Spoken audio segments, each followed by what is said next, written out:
this meeting. We have our Wilkinsburg students who are champions in every way.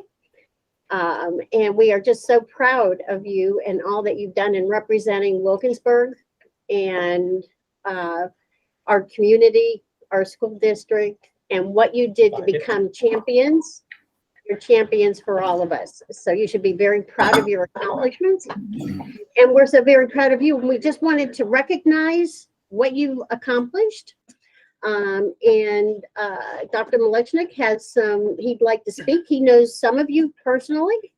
Football's always been very important in Wilkinsburg. And just because you go to Westinghouse, you're still part of our district. So thank you for coming. And thank you for all that you do for the community. You made us proud. Yeah, definitely.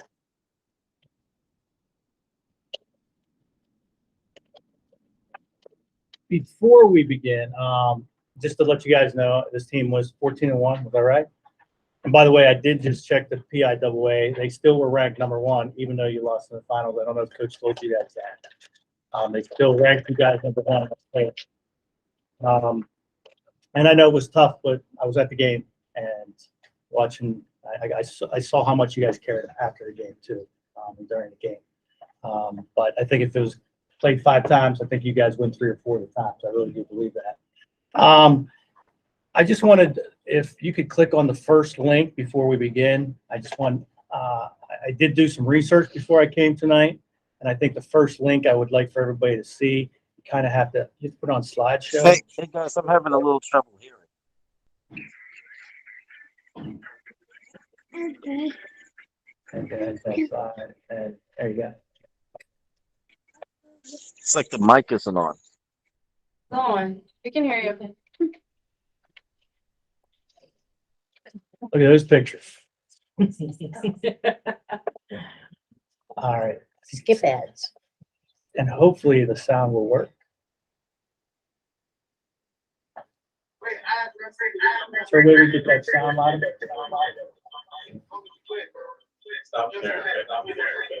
Just 1 second. We got the tech guy to take care of it.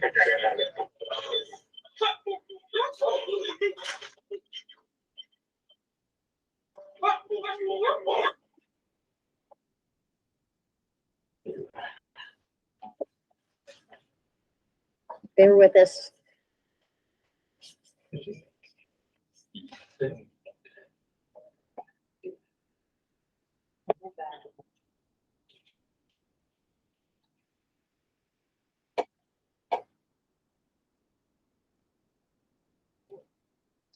While they're taking care of that, just to let you guys know, this is the first city team in 25 years to make the state finals, I believe. I'm not correct. And it hasn't been one win it since I think 89. If they're high at work, your tone matters. We know how hard you work to get to this place. So the effort and passion and time is just has to be recognized. I just wanted everybody to be able to take a see this because there's not a lot of people that see this I've yet. always dealt with it is win. That's it. As long as you win, doesn't matter what nobody says or what nobody does. It's all about us. Win. Everybody got that? Coach! Clap on blue on what? On blue. Clap on blue on what? On blue. Listen up, fellas. Championship effort. Everybody say championship effort. Championship effort. Championship effort.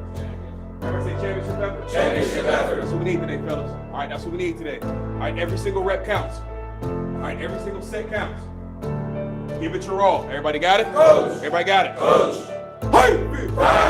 Clap on blue on blue. All right, let's go. Skill, big fellas. Break to your group on blue on what? On blue. Let's work, go. Let's go. There it goes. There it goes. There it goes.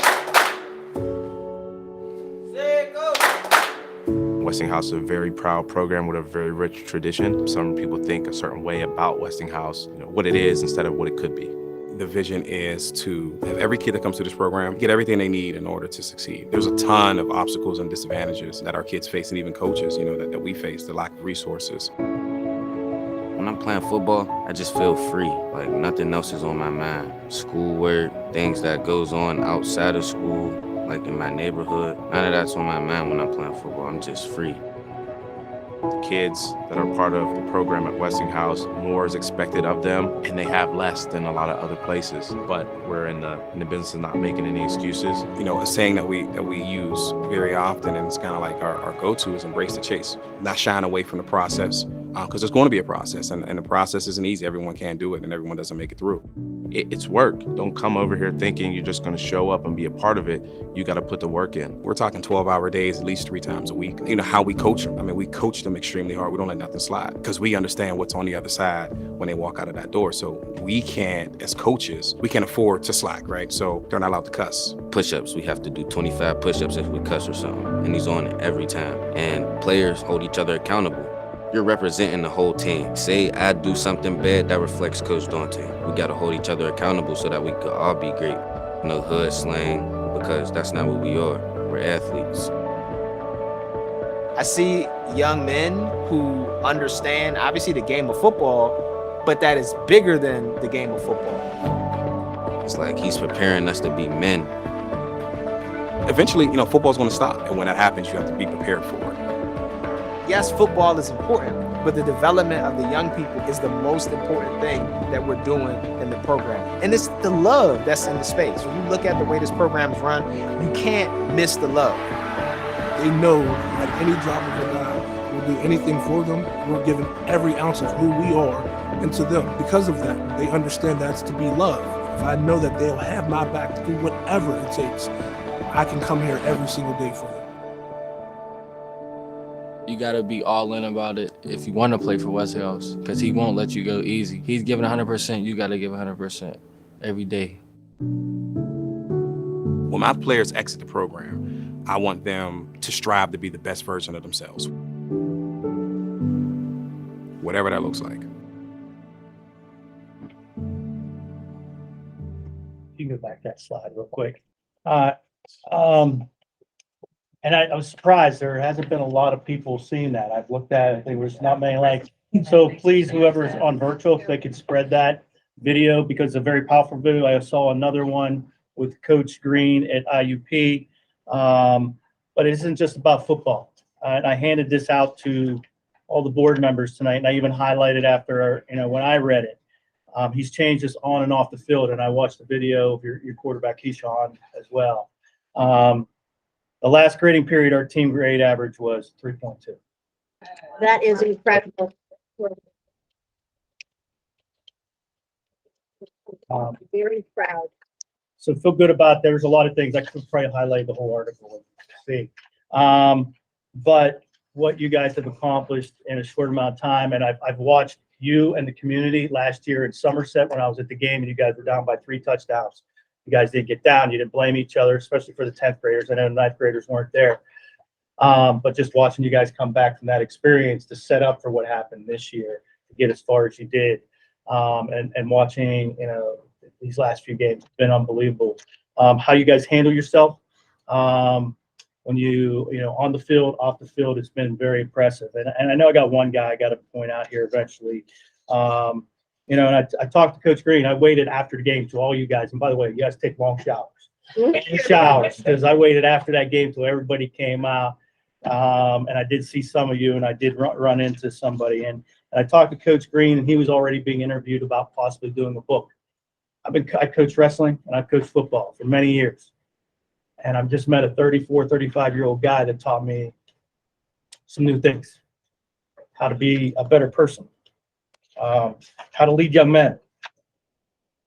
So it was good to see that. But when I look at a boy in front of me right now, and I don't know all of you boys because you guys are juniors and seniors, but the boys that were at Turner, I do know you, and you'll see some of the pictures up there. But when you looked at some of the things, and I love the quote that he has all the time: have the courage to bet on themselves. And that's what he's teaching you guys, because you're not all going to, I know I had those conversations in 6th grade. What do you want to be? I want to be a football player. Well, you don't go to college to major in football. You go to college to major in something else. It may be there and it may not. Don't give up on that dream, but also have a backup plan. On the next slide, I only could find 2 pictures. I could only find 2 pictures. But the 9th graders I do know from Turner. One in particular, and I did run into him this weekend when I was leaving. And I did run into him when he left that locker room last Friday night. And his dad's here tonight, and he knows the struggles that we had. And this is when we believe in this district about the growth mindset approach to what we do. And Tyrese Davis exemplifies that. Tyrese, I told you I was going to be honest, right? Tyrese was one of the most challenging students I ever had. Tyrese wouldn't show up to school. He wasn't doing his job in school. When he was in school, he's throwing trays at me, throwing everything he could at me. I'll never forget those days, and he admitted it. Then one day I was walking outside of Westinghouse, saw 4 Wilkinsburg students sitting there and told me they were all playing football and how good they're doing. And I ended up giving Tyrese a ride home that night. Tyrese swore, he goes, I'm doing better. I'm showing up to school. I got a 3.0. I'm not going to lie, Tyrese. I took it with a grain of salt. I called Principal Sarita. He goes, no, those 4 boys from Turner, from Wilkinsburg, are the real deal. And when he tells you he's got a 3.0, he's got a 3.0.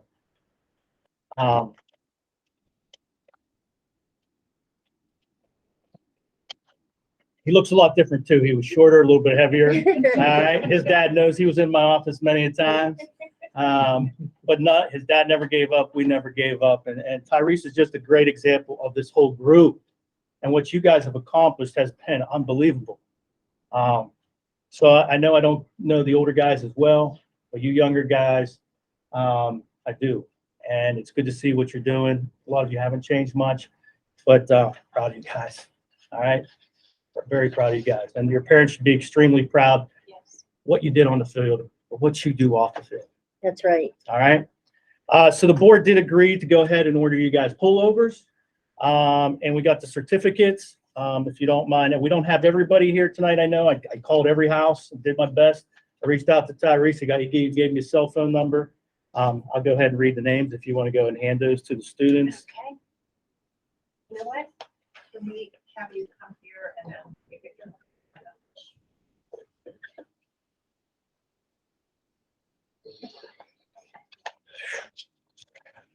your Roderick Jeter, ready? Roderick Jeter, he is senior this year. Congratulations.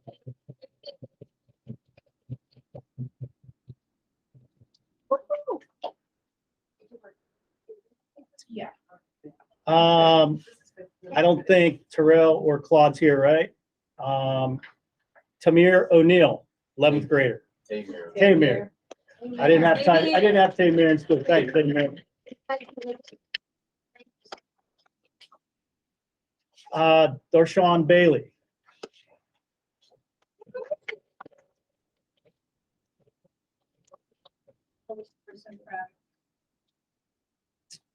Quentin Baker.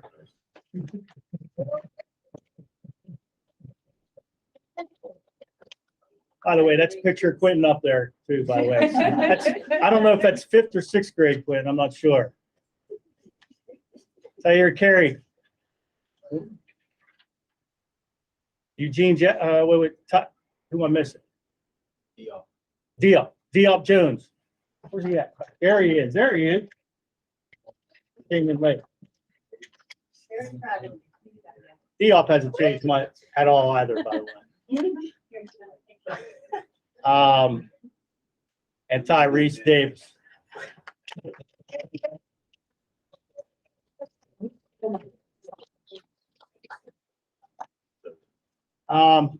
So you guys have and again, the board agreed to go ahead and get you guys pullovers. Hopefully you gave her that information. We'll make sure we get that to you and the guys that aren't here tonight. To the seniors. All of their names. What's that? All the names were mentioned. If the guys were that as well. I can. I think that'd be good. Terrell Searcy. If I say it wrong, you guys correct me. Terrell Searcy. Awesome. Claude Locklear. Ramon Poindexter. Cameron Mitchell. Brandon Newland. Tyre Carey. And Eugene Jackson. Congratulations. I might need your guys' help, especially seniors. We'd love to get Coach Green here for maybe our next board meeting because I would like the board to meet him. I learned a lot watching this guy.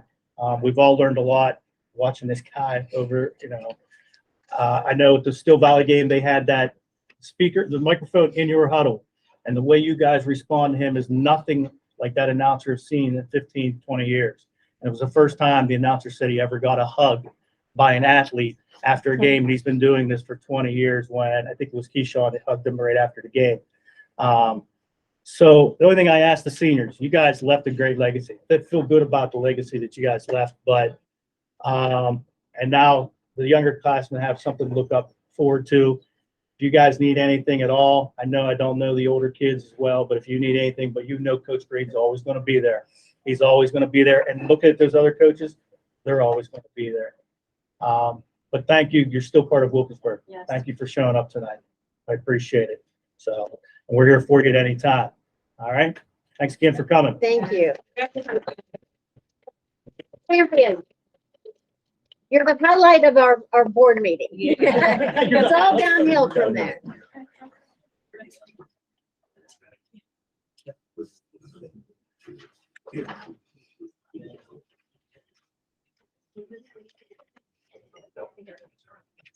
The board wants to get up and. Yeah.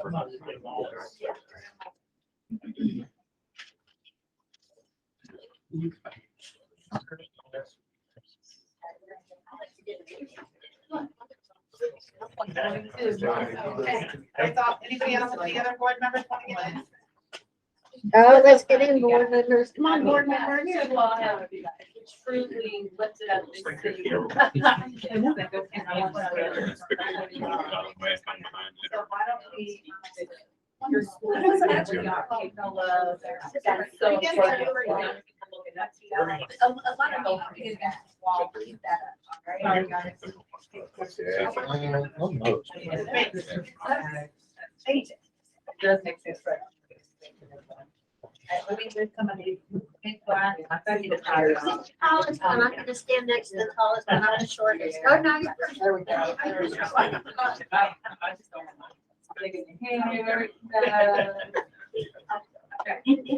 I cannot see you.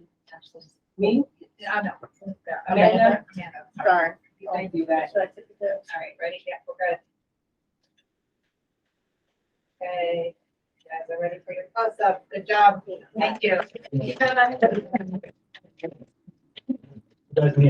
Thank you, parents. Yes, they couldn't do it without y'all, so thank you. I have all of your forms. I have all your forms. Everybody. Give me 161. Okay, that's like that when you're a teacher. You can see when it's back.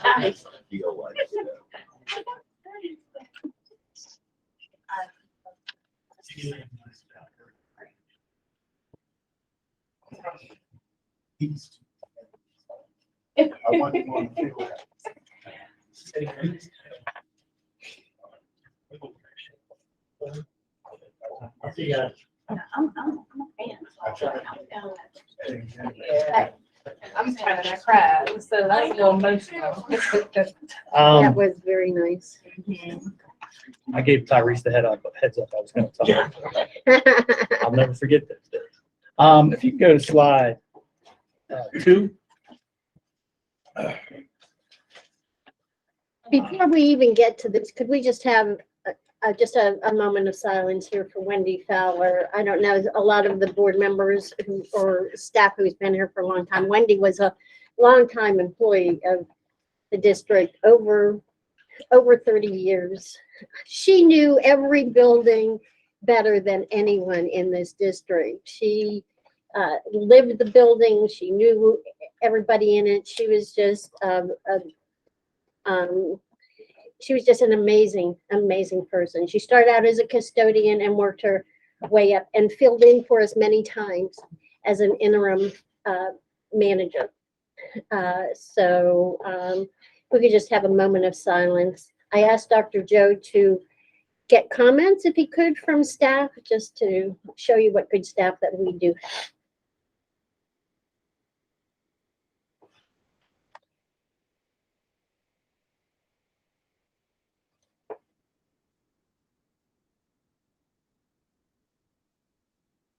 She will be missed. And unfortunately, I didn't really get to know Wendy. I think I ran into her once because we were crossing paths. I was coming in and she was exiting. As you can see there, one of her greatest accomplishments, she was married 41 years to John, and just passed away on December 14th. And like Ms. Rubenshaw stated, that to reach out for some people who would like to say some things, because I think that would be important. So this is from Janet Visk, and Janet sent a couple things just because she's the one that actually sent the message out and knew her well. This message may not apply to newer staff members with us, but many of you are sure to remember Wendy Fowler. She was affectionately known as Miss Wendy to many. She and her husband, John, were longtime staff members here at Wilkinsburg School District. Same from again from Janet Visk. The children loved her. She was like a gentle giant to them. I do remember she was very tall. She was very She was tall. very tall. Some may recall her sometimes gruff personality, but she truly had a heart of gold. She was a dedicated, integral part of the Wilkinsburg School District for a very long time. And actually, the picture came from Miss Visk, where her and Mr. Graham was giving her that gift. Sharon Conti, one of our 5th grade teachers, Wendy was such a hard worker, and she had a heart of gold. She used to give the teachers handmade Christmas gifts. Wendy and her husband, John, were an amazing duo, and we're lucky to have them both. Diane Mazeros, I had the privilege to work with Wendy for many years at Kelly. My classroom was in the basement, and Wendy's office was nearby. Every day she came by with a smile to say hello to the students. She went out of her way to do great things for my kids. If she baked something, she would bring some in for my kids. Every holiday, she had something small to give to them. Wendy was very tough on the outside, but boy, was she the softest person on the inside when it came to kids. When Wendy was at work, we never had a complaint about anything not being cleaned. She was meticulous when it came to cleaning her school, in quotes, her school. She was hardly ever absent. She had an amazing work ethic. I hope that right now Wendy is hanging out with Joshua and her bulldogs. Wendy loved her family and her dogs the most. I know the rest of her family here will miss her dearly. Wilkinsburg should be grateful for 30+ years of service that she dedicated to the district. And the last one from Miss Harris, our administrative assistant at Kelly Primary. Wendy and her husband were both Wilkinsburg alumni. She always made me laugh and loved sharing stories with me about her family. She loved her children and grandchildren very much. So those are some of the people that knew her much better than I did. So. Thank you. Like I said, she made quite a presence. Everybody knew Wendy. If you could go to slide 3 quick, I'm also just go right into my update real quick. Is that okay? Sure. Looking at just some, we don't have the principals here tonight, but I did want to mention some things that did happen over the last few weeks. In December, we did have an anti-bullying assembly at Kelly Primary and Turner Intermediate through Josh and Gab, and they've been in the district before. I don't know if you haven't seen some of the videos, we can get those videos to you, but it was very engaging. The kids really enjoyed it, and they've been here before at both schools, and it was catered to both schools. And if you haven't seen the videos, we can get those to you. I'm not sure if they've been posted or not. I don't see Kelly. The Storybook Forest, and the reason why I know some board members that were at some of these events, the Storybook Forest at Kelly Primary light up Literacy Night and the chorus concert to kind of put a bookend of this holiday cheer before Christmas break. But I really want to compliment definitely, the board who, attended these events. I know a lot of things are going on in your lives as well too, so we appreciate it. But the parent attendance at Breakfast with Santa. Oh, Like there's Breakfast with Santa. I knew there's Breakfast with Santa. Thank you. And Breakfast with Santa. Every single event. Y'all are busy this week. And Ms. Comans can verify every single event was so well attended. It was almost like the whole Wilkinsburg community came out to every single one of those events. And of course, the Light Up Literacy Night, they love the glow dance, and even the families are out there dancing with the kids. But even when I look at today and the first time, we're now getting back to some normalcy with these events and watching these families come in. And then today, watching those pre-K and the kindergarten and the first graders actually, sing and put on a show today and did a tremendous job. And it was almost standing room only. So I want to comment. I just wanted to say thank you to the board members. I want to thank the administration, the teaching staff, who the effort that they've put forth, decorating, preparing, and so on. But the parents in the community for attending these events. And that's all we ask for them to do. Is we want to get them into those buildings and be involved. The fire alarm installation, I want to thank again the board members who participated. Many of the board members that are here today. We had 25 to 30 volunteers. We had over 100 fire alarms installed, and we're guessing that's between 35 to 40 homes, because every home got 2 to 3 fire alarms. I want to thank, you see the names up there, Carlos Carmona and Rachel Tippett from the Red Cross, Daryl Jones from the Pittsburgh Fire Chief, and I am. Now that I've connected with Daryl, we are going to be working together on some safety and security things with the school. The board members, of course, that participate in the event, and of course, Mr. Donovan for quickly thinking about the event and initiating and making the contacts and making it happen in a short amount of time. And our goal, of course, is to make this an annual event for Breck and Novak every year. And I have talked to the parents, and they've been very supportive of this event and other things we're thinking of in the spring.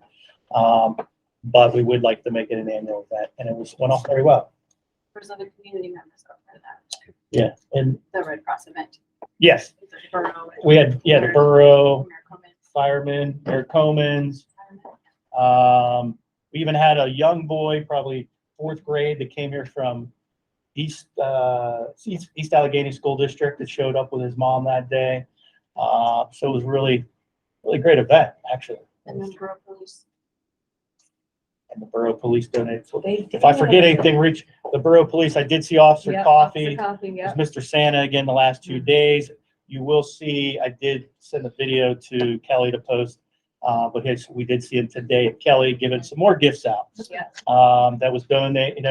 Everything was donated, of course, by the police officers and other people within the community. So it's been a very busy event.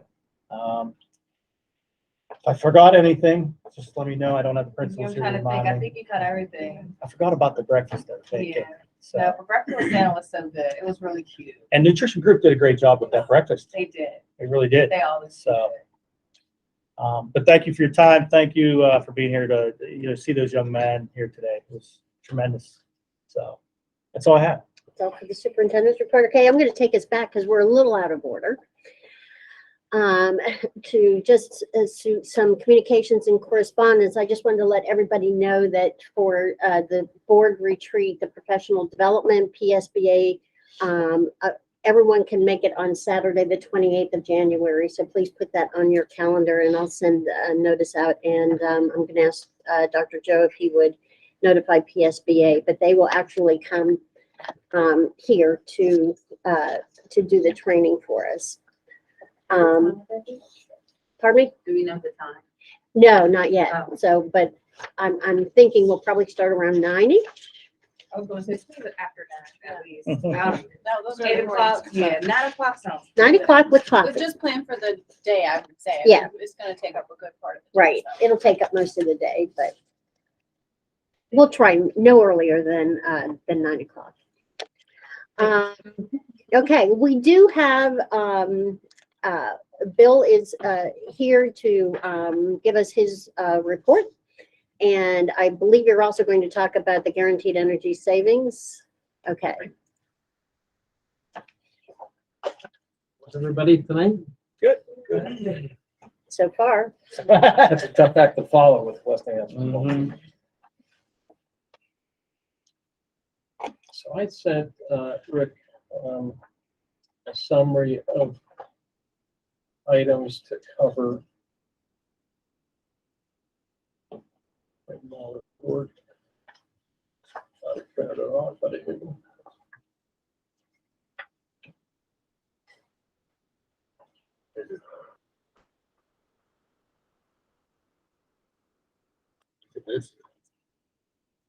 Let's table this for 1 minute and go to, I had a summary of activities for the month. When did you send that book? I can go by memory or pull it up off my phone. Okay.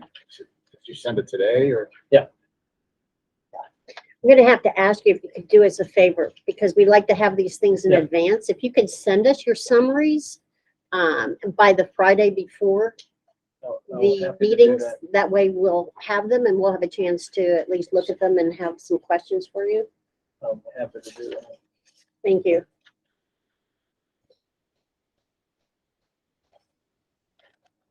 Let me run through, I have it. got it? Yeah. There we go.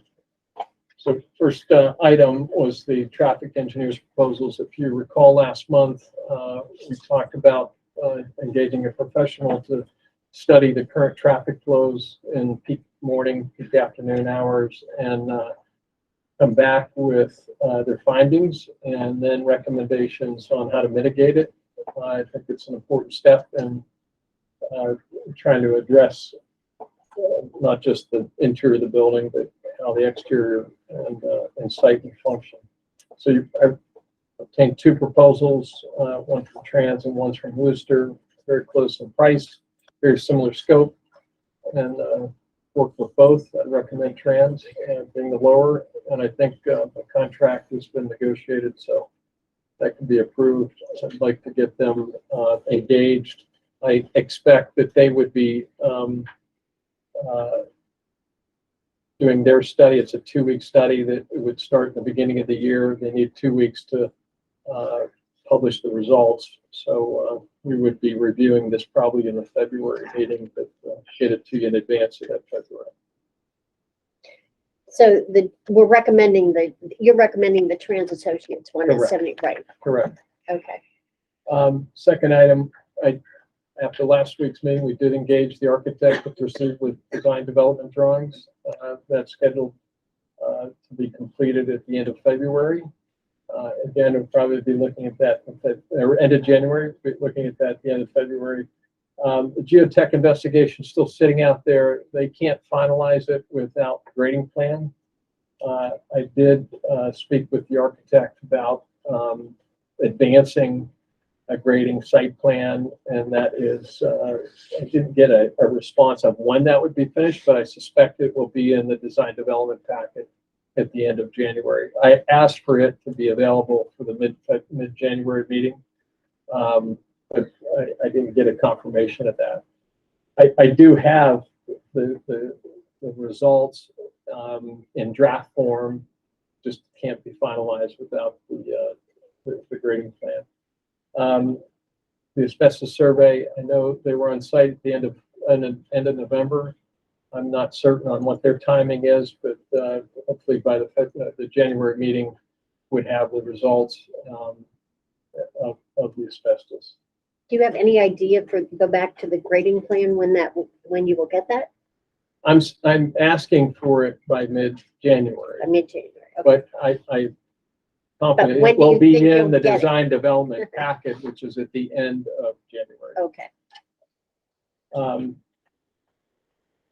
So, and then the pricing exercise, so those plans we reviewed in November, I've got them in the works of generating an estimate. That's scheduled for the latter part of January, and I'll circulate it in advance. We'll review that in our February meeting.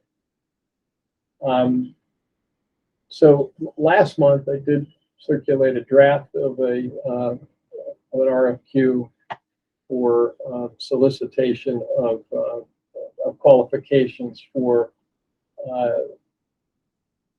the GIZA program. And I also circulated commentary about the 2 approaches, your traditional approach, multi-prime subcontract versus a one-stop shop in a GIZA format. So if we can jump into that discussion right now, or as I I think there's one thing to remember about timing. We're going to get these qualifications. We're not asking you to commit today.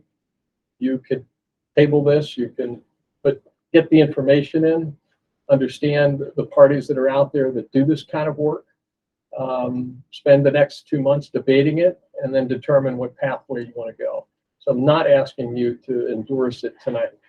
I'm just seeking the request for proposals, and at that point, we can have a bigger dialogue about pros and cons of one approach versus the other.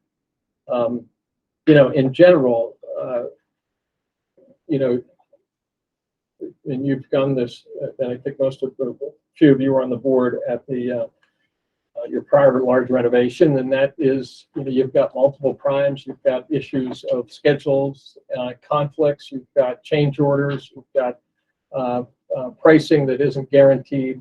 So you got a lot of variables, a lot of risk. And I know from my perspective as an owner, I like to mitigate risk. I like to limit the opportunities for mistakes in drawings, and that inevitably happens with the architectural plans, particularly on a renovation. You know, limit the possibility of the contractor coming back and saying, you know, this wasn't on the plan, it's unforeseen, and I want more money. And that exercise happens quite often in the traditional approach, where you've got your multiple prime contracts and your mechanical, plumbing, electrical, and your general trades package. It's hard to quarterback all four of those into a package or an execution that eliminates that risk. So that's one big difference between these two. Another one's time, and I shared this with you last month. If you're fortunate enough to engage with an escrow contractor, that they would get on board here in the late winter, early spring, and ultimately vet some issues that might be in the drawings that we don't see until you actually go out to bid, right? And you get you know, your bids returned on a mechanical system, and you realize, you know, that isn't the most efficient way. One engineer has dictated that, but there's alternatives. Well, you know, the energy savings model, you actually have those professionals engaged while you're in the drawing phase, while you're into the design phase, and changes can happen, ultimately addressing better pricing, better execution, and allowing an early start to the project, possibly June, late spring. It could involve the demolition. It could involve some of that infrastructure work that has to happen while the school's closed. Your traditional model, it's unlikely any of that can happen. It's got to play out over the summer. You're advertising, you're bidding, you know, the evaluation of those bids, and ultimately negotiating a contract. That really pushes you into late summer. So there's a timing benefit between the two. And a single point of contact, I think, has tremendous value for you. That, you know, you're not dealing with four heads of a monster, and then somebody sitting above them that has, you know, they're not at risk. The CM is not at risk, so it's basically a mouthpiece back to what he's encountering in this four-prong attack. I think one other final point is, you know, this is going to be a multi-phase project. It's going to happen while students are in school. You know, there are execution challenges, but I guarantee you can't design around. There's just going to be challenges, and you know, you're going to have some significant reserves under the traditional model versus, hey, that's something that the ESCO contractor is going to have to manage. And they're not going to be able to come back and say, you know, I had an anticipated delay because of, you know, one class not moving, or a delayed in the shift of a floor. That's their responsibility. I guess my last point in this is the fact that, you know, this model's been used to close to 30 school districts locally. One of them that's currently in use is the city of Pittsburgh.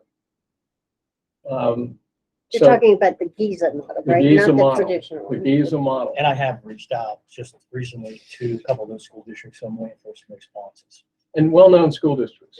I shared a few of them on the summary that I circulated. So anyway, I'm not asking you to make that decision today. I'd like to get the proposals on hand. Let's examine those in January and have a further dialogue and maybe make a decision in February. So you're asking us just for the approval to put out the RFP for the guaranteed energy savings, and Correct. there's no commitment, and that's what we had asked our solicitor, and I don't know if you had a chance to look at that, to make sure, because even though I read it and I saw that it said that there's no guarantee, there's always something in there that makes me nervous. So I just wanted to make sure that we're not committing ourselves to anything yet before we hear really pros and cons and really understand, I've heard you give us some pros, but I'm sure there's some cons. I haven't seen it yet. I'm researching it. Keep researching it. I'm sure there's some I out know there. there's something. Or else even recommendations or what Yeah. other people that have gone through it. Pittsburgh Public, fine, we can talk to them to see what they would have done differently or something like Again, that. I think that would be that next step. to This is say, a- all right, yeah. Let's get 4 or 5 references that can speak on behalf of the model. Right. But you're absolutely correct, though. I think the vote tonight wouldn't commit you to anything. It's just, hey, let's see if we Go can ahead and gather send the some proposal. proposals and see what we get back. Okay, that's fine. That's what I needed to make sure. So I've identified 5 parties that I'd send this to. If somebody has any others that might qualify, I'm happy to engage that. Who are the But, 5? Could you? Yeah, I listed them. Constellation, it's Pittsburgh-based, Amerisco and Exton, PA, the Efficiency Network, Pittsburgh-based, Start Tech, Buffalo, New York, McClure's in Harrisburg. Ooh, Buffalo, New York sounds like expensive to travel. They're all qualified. Okay. And they're all, to have this designation of an energy savings company, you have to go through a very extensive qualification. It's a federal and state mandated process. So, Okay. so that would be my 5 recommendation. Again, others are happy to push it out. Any other questions for Phil? Okay. So just to close February, we'll review the Giza responses. I hope to have the asbestos report by then. And I didn't update it, but the site plan, hopefully have something there to at least examine, but that might trail into February. So even if you're going to review the school district pricing, and we're going to have it at the February meeting, we don't have to commit ourselves to anything, or else we're going to have it well in advance. You won't. Yeah. In fact, if it's the end of January, I'll send it off as soon as I get it. Sure. So you'll have hopefully a couple of weeks to look at it. What I would hope that we could have a presentation even with the architects or something like that. Maybe it's just a separate meeting where we could, It just might be wise. they could review the pricing and stuff like that. Yes, and they would have design development drawings. So remember, Right. pricing is coming off of that schematic plan. Right. The 4 or 5 sheets that was generated, a narrative on the mechanical, and some existing conditions. That's it. So it's a very thin set of plans and specs. The next round of information that will be developed from the architect will be much more extensive. Right. At least it will Well, that's why I show hope they you could where present you that. are at that point in time, which is really November day. Right. But yeah, a meeting, I think they should present it to the whole board so we understand exactly what all those costs are. That's what I'd like to see. yeah, We could have a special meeting, we could have it an hour before, we could have it, but they could tell us how long it would take. And then we could, so that should be done even before the board meeting, before we have to vote on anything. Well, is this anything like similar to LEED certification for a building, or no, this energy stuff? Yeah, it has some flavor to that. It's all Not a garden, energy driven. Yeah. And you've got to meet a criteria. Some of this underwriting, they've got to meet, an 85% participation in costs relative to energy savings. What I'm gathering, it's a nominal threshold to hit on certain improvements, but it's all energy driven. I mean, you think about where our world is today. Everybody's talking about energy, saving energy. One point that I inserted into that the RFQ was a specific reference to experience with solar and geothermal. I'd like to see what possibilities we have. The solar, I question just because you don't have a large roof footprint, but the geothermal, might make sense. You got a big field. Question is the geology and whether it can support it. But you want somebody at that technical level that could answer those questions. But you got a point. It has some flavor of LEED, but it's really much broader than that. Actually, in Cumberland Valley, where the state championship game was, they have a solar field right beside the school. So they're getting. Anything else? I think there are any other questions? Thank you. Thank you. Thank you. Happy holidays. You as well. Solicitor report. Do we have anything to add to the solicitor report? Just what's on the report, and as always, is confidential. If you have any questions, feel free to ask after the meeting. We already did the superintendent's report, special ed report. Hello. Ms. Musso.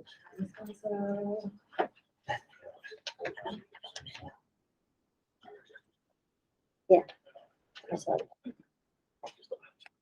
Yeah. I sent a couple slides to Rick. Yeah. Okay.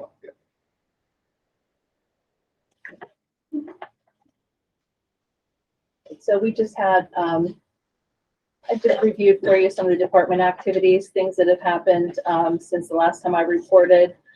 We have our teachers completing their progress monitoring that goes home with the quarterly reports.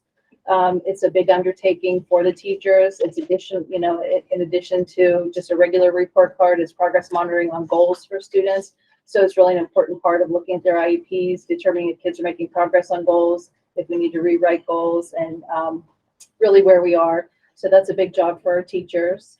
We had a training then on November 16th during the extended day, talking about progress monitoring and looking at everyone's progress monitoring for the first quarter. And it was a great meeting with all the teachers here at 718.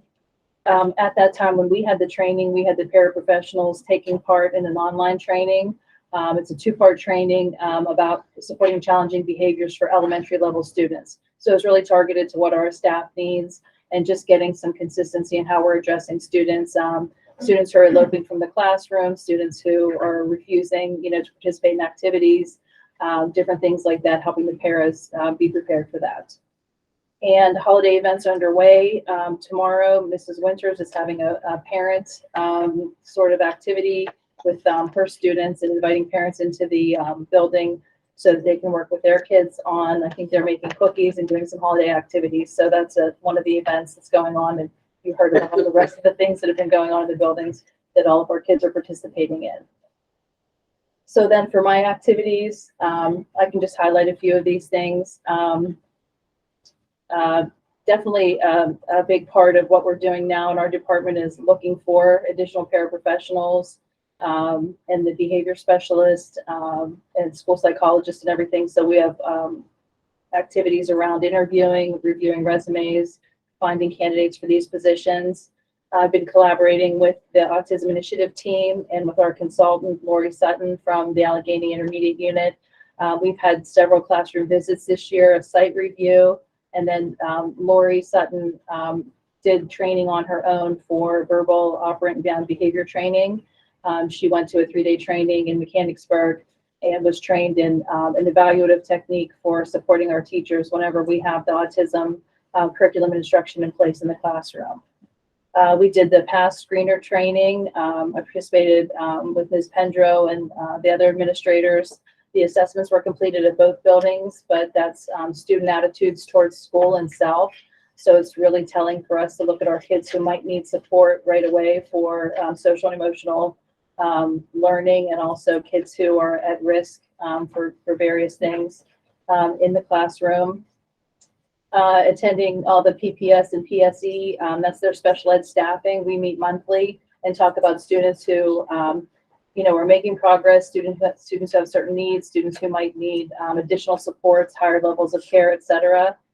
And right now, because we are still without a social worker, I'm completing all the homeless liaison tasks, which is monthly reporting. And then as we get reports of students experiencing homelessness, families experiencing homelessness, I report those. And then we work with those families, seeing how we can support them, to provide them with resources and connect them with what they might need to get back into their own housing.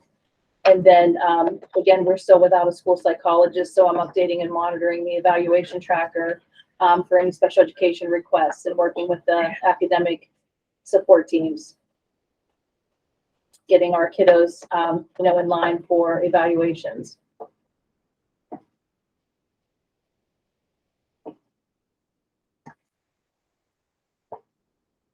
And then those are the three items that would be, I think we talked about the first item that was already a budgeted request, so we're okay on that. We're looking for a school psychologist. Maxim is a staffing service that can provide a school psychologist to us for the remainder of the school year. We begin in the middle of January, and at the contracted rate of $110 per hour. We are currently we had a part-time school psychologist work with two of our students who needed evaluations, and the billing for that, they charge $114 an hour. So we just got the invoice for that. And then the special education consultant, I'm interested in continuing the contract with the intermediate unit to keep Lori Sutton for up to 20 days throughout the second semester. That would give her about 1 day per week, a half a day at Kelly and a half a day at Turner, to continue to complete the autism initiative work. We started it last year. We didn't have a full implementation last year. We had at Kelly, Ms. Moraz's classroom, they've implemented a great deal of the recommendations and things like that, so they're a little further ahead. In Ms. Winter's class, we have more of a blended life skills and autistic support classroom, so they don't have as much forward movement on the process. And now this year, we've been working a lot with them on visual schedules, scheduling for the students, curriculum and instruction, the pieces that we need for the kids who are taking the alternate test, the PASA test. So it's been a lot of work in both of those classrooms, but the teachers are up and running. So do you believe that 20 days will get you where you need to be to? It will, I think so. And that's in looking at, what we have with the autism initiative. They give us, every time they visit, they give us a to-do list. So we know that we have 3 more visits, so 3 more to-do lists. Their to-do lists are usually about a page or 2 long.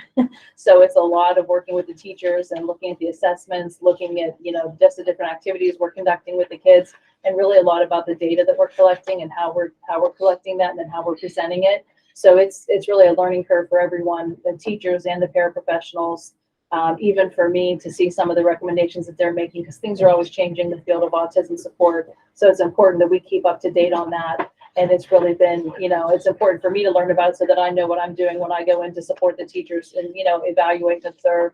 But it's also important that we know that the kids are actually, benefiting from what we're doing. And we really see a lot of good things happening. So I think having Lori there for that extra day a week support, it will get us to the, the end point where we need to be this year. So that next year we can say we have a full implementation in both classrooms. Great. Any questions for Ms. Maslow? And we all Yeah, said. I would just ask, so the investment in Miss Sutton has been a really good one, hasn't it? It has, and when we look at it, the fact that really what we're investing over the year is really less than it would cost us to have one student placed outside of the district. Whenever we consider that we're supporting and keeping kids in the district, more than that, the number of kids who are still in the neighborhood school, we have least restrictive environment for them. They're with their peers.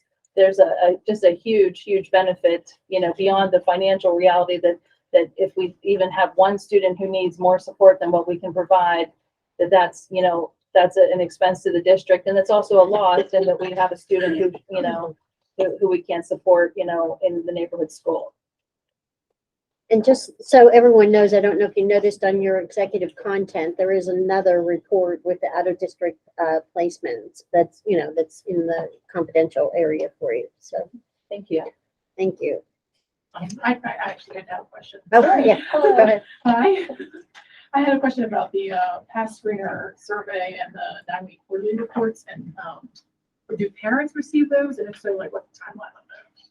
For the quarterly reports, those, Both. yeah, the quarterly reports should go home with report cards. They may have come in, depending upon the student, they may have come in the mail, they may go home in the folder with the student, and then they track the goals, you know, for all the progress monitoring for the IEP goals. So a lot of our kids have reading goals, math goals, some have social emotional behavior goals, things like that. So those should go home, and you should see those quarterly. And then the past screener, we don't have a, and I'm hoping that there's nothing that, it's more of an internal system for us to, you know, identify right off the bat students, you know, who need supports. A lot of the questions are about belonging, feeling like you have friends at school. Do you want to come to school? Things like that. So it's really helpful for us because we were able to get, you know, a couple kids.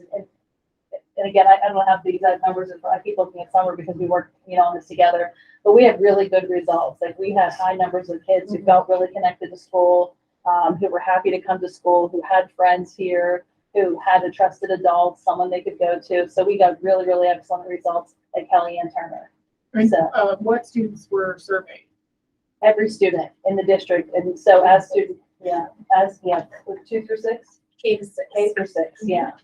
Every student, regardless of special ed. Right, yeah, everyone, yeah. That's awesome. And the screener you guys approved last summer, so we all sat through the presentation. The data was very powerful data. It was. I mean, a lot of good news, you know, like we want to see kids who want to come to school. We want to see kids who feel like they're learning at school, and ask questions like, do kids feel able to learn? You know, do you have someone you can ask for help if you need help? So it really is kind of digging, you know, into those kinds of things that sometimes we take for granted about students. You know, we want them to come, but do they really feel comfortable here? Thank you. Sure, thank you. So one more thing, while we want the students to feel that too, do you have all the resources you need to get your job done? I really do. And I mean, everybody here has been great. There's such a team effort, you know, with the principals, you know, being so helpful, and Dr. Joe and Ms. Pendro, everyone has been wonderful. I have great staff in my office.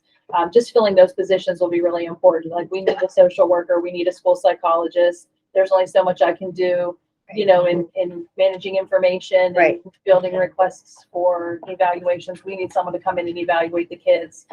We need someone to provide some of those behavior supports that we're looking for, and, you know, manage the PBIS system. Because we have other teachers who are involved with that now, really basically volunteering.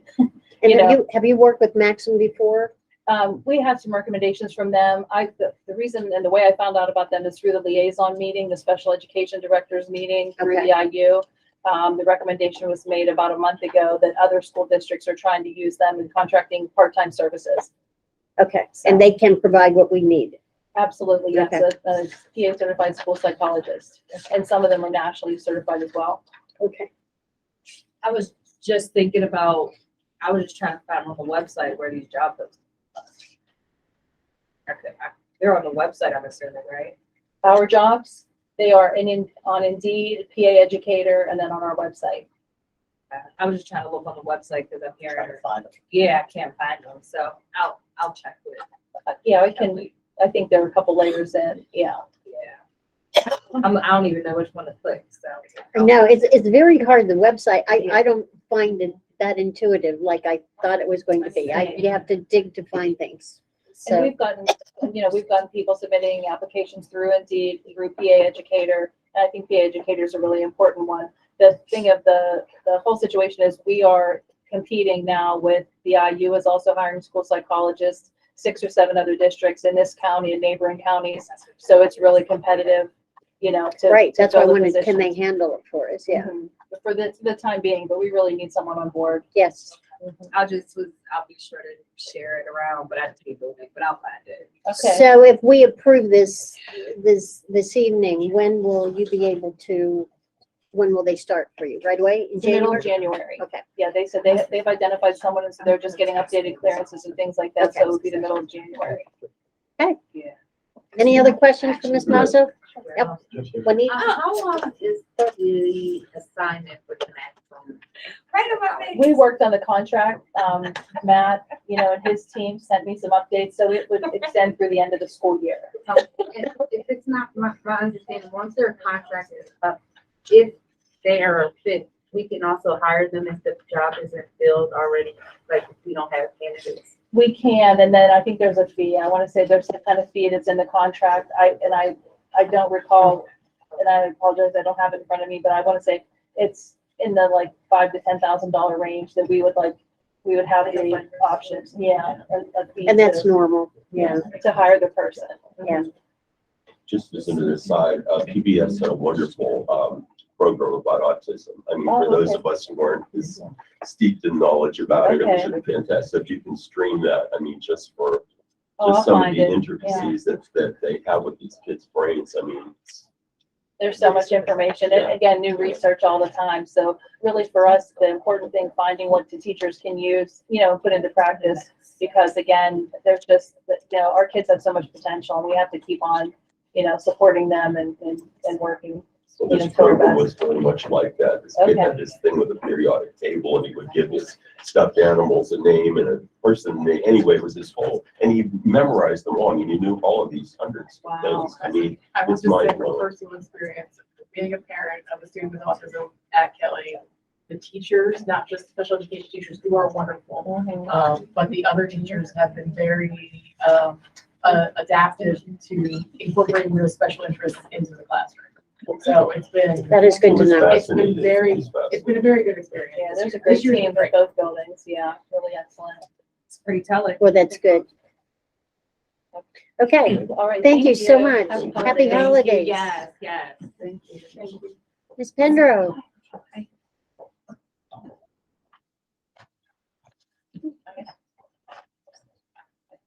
Did you get my updated PowerPoint? Yes.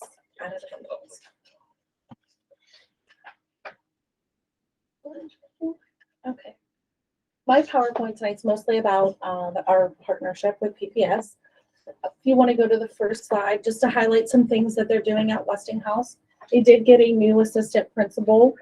Mr. Serrata has been the principal for both middle school and high school since the beginning of the year. So he was excited to get an assistant principal. And the goal is to have her at the middle school. And he's hoping the budget will allow for an assistant principal also at the high school. We know about the football team, and they were very excited about that. He is also implementing more incentives for students with high honor roll and honor roll. One of the incentives was those students to get to go to the game, and then they expanded that to PBIS, because they do PBIS rewards there also. He is partnering with Attendance Works to work with students around their attendance. That partnership is going to be up and running after break. They do work with the Homewood Children's Village, and their partnership is growing. They were the ones who actually provided the busing for the students to be able to go to the game.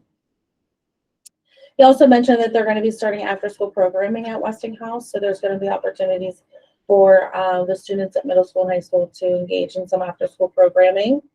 And we are working on inviting our sixth graders at Turner, possibly even more than just like sixth graders, over to watch a basketball game, because basketball's up and running. So we're in collaboration with them to pick a date and when we can do that, to take our students over for basketball.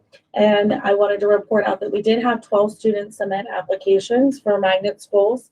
And I just also sent this week supporting documentation. So if there was a student that applied that needed their PSSA scores submitted, I sent that. And I also sent attendance from last year and this year to all of them. Some parents have requested it and uploaded it. Some did not, but Ebony sent me all of the list and I just resent it all to them, because that helps with like the weight of their application. Are those applications up or down from the past? Do you know? This is up from the past. Okay. I know before it has been a dozen, but it's been a little while since we've had those many apply. And most of all of those 12 students, they all applied to at least 2 programs. So it was encouraged by the activity. You can see there's a picture from our parent informational night. It was encouraged for families to apply to more than one magnet school. And I know we do have one student for sure. I'd have to pull up those again. That applied to Kappa. She went through all the classes that were offered. She was at the auditions that Friday when the applications were due. She was there at 5 to audition, and just pulling her information. She's proficient at advanced on the PSSA. I think she's might have missed 1 or 2 days. So You have to be if you're going to go to Kappa. fingers crossed. With all of the preparation that she did, prepping for auditions, she'll get in. So this is our transition team planned activities. So we do have committees that meet monthly. Jeanette's on a committee. I'm on a couple of I try to sit on a lot of the committees, but I do help lead this committee along with Rochela, and we do include Carrie and Jordan over at Turner. So you can see how we've increased the amount of activities that we've done from past years. And each quarter, these are our goals. You can see in green if they were completed, in yellow if we're still within that time frame and planning, and if it was in red, that would be something that was kind of behind what our initial goal was. So we had 3 activities that happened in quarter 1, so we were excited about that. Again, that on November 10th, that room was jam-packed with parents and students for the magnet school program. So again, some people applied and got their application in that evening, so it was a great turnout for that. We are planning for the end of January for Westinghouse to come to Turner, and it's going to be a session where the kids can ask questions, meet the principal, and hopefully have some students there also. Last year, we had to do it virtually, which was well attended, again, during the day, and the kids loved it. This will be in person. And then again, we already have projected dates for activities. That tends to be the hiccup that happens every year, is we don't have a date, and then PPS or there's something with Turner and schedules don't work. So you can see we already have projected dates on there for quarter 3 and quarter 4. And on the next slide, so with the large agenda this time, I just I'm going to highlight enrollment this time versus where I will send attendance and things like that separately. So when it says unaudited, that is because we are doing quarterly audits where we take their information, compare it to ours. So these are numbers from PPS. And what I did is I also pulled numbers from PPS from their PowerPoint last year at this time. So you can see from right now, district-wide, we have about 234 students in their system, which is down from last year. I think what the problem was last year is that number was inflated because we weren't doing the audits like we are doing now. So as we are working on constantly doing cross checks to make sure we have a student and they don't, what happened? Oh, they withdrew, they need to get us that paperwork. So I think that's showing that what we've been doing on that enrollment committee, and then we are working on, like I have access, Jermaine has access, Diane, Chiffon, we have access to a file that uploads every evening from PPS. It's password protected. We still got things we have to work out, but we're able to go in, and if Chiffon needs to see something and wants to, cross-check it, which is not on our quarterly audit, we can see because it's like a live document. Did I explain that correct, Jermaine? Yeah. So that's been a long process too. So how are we doing with these audits, these numbers that we I think the last time we looked at, how far apart are we? We're down to about 12 to 15. I think at the end of last year, we might have been at there was about 20 invoices that were a discrepancy. Do they have 15 more or 12 or 15 more than what we have? Typically have more than what we have. Okay. And what we're finding from multiple meetings and meetings, there's a lot of that transiency between here and there, or they have someone listed as a Wilkinsburg student because they lived here, but then they moved into Pittsburgh Public and then they weren't coded differently. Or not so much at Westinghouse. They have consistently had the same SDSS. That's been, she's been consistent since I've been here the longest. So that Chiffon and her are communicating and sharing of documents is great. A lot of those other feeder schools, so they could be in Westinghouse and then they get an outplacement to like Student Achievement Center, then they come back. So that's where we're finding where those discrepancies are. One of the things with Chiffon being there was to help close that gap, right? Yes. So is it just more Do you mean timely? Is it Chiffon is who does registration, or do you mean Rashayla, who is the project manager? Rashayla? I'm Yes, sorry. yes. So she's always a part of any communication, and so it helps because she can help to track that down. Okay. And that upload, access to that file every night, that's going to help with that too. Because also there's going to be a file within there that they can upload documents. So there's sometimes what happens is there's like 20 emails that go back and forth and they get lost. So within this PPS Wilkinsburg file, they will be able to upload like the withdrawal form and things like that. So, yes. If you go into the next slide, it's specifically just Westinghouse data. You can see numbers by grade. And you can see, again, most of those discrepancies and changes between from last year to this year, you're seeing that, you know, we've been able to really clean up what's happening at Westinghouse also. And then lastly is our magnet school data. So you can see that's consistently staying the same, which is good. So these are all of the different schools that students may be attending. So last year we had 34 students throughout the different feeder schools. As of right now, we have 33. So very close with numbers. Question. Sure. Specifically with our individual students at the Lions in Brashear. I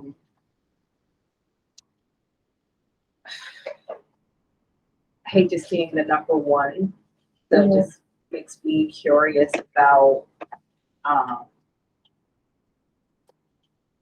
their program or their experience at those two particular magnet programs. What's Brashear's magnet program? I'd have to look specifically. Yeah, I didn't realize Brashear was one of them. And I know when it's a magnet school, like for instance, for like Alderdice, it may not all be students in the magnet program, like our ESL students go there also. So it's just kind of categorized as one of their feeder magnet schools. Okay. But I can get back on exactly what that is. I actually, I know when we had our conversation around applying now for a magnet school versus waiting to 9th grade, because they do open up to more spaces in 9th grade, even at Obama and so forth. They have less now, but more than, but the requirements are much harder to get in. So that could be why the number is lower, but I could definitely find that out. I'll email you because Ashley, yeah. Ashley, one of the reasons why I know one draw from Brashear is they're the only high school with the auto programs, the auto body and the auto mechanic and stuff like that. And I'm pretty sure when I looked at this before, that was why we had one student going there, traveling across town, because they wanted to be in that CTE program. Okay. It's still worth checking, but I know that the Brashear has a specialty in that area.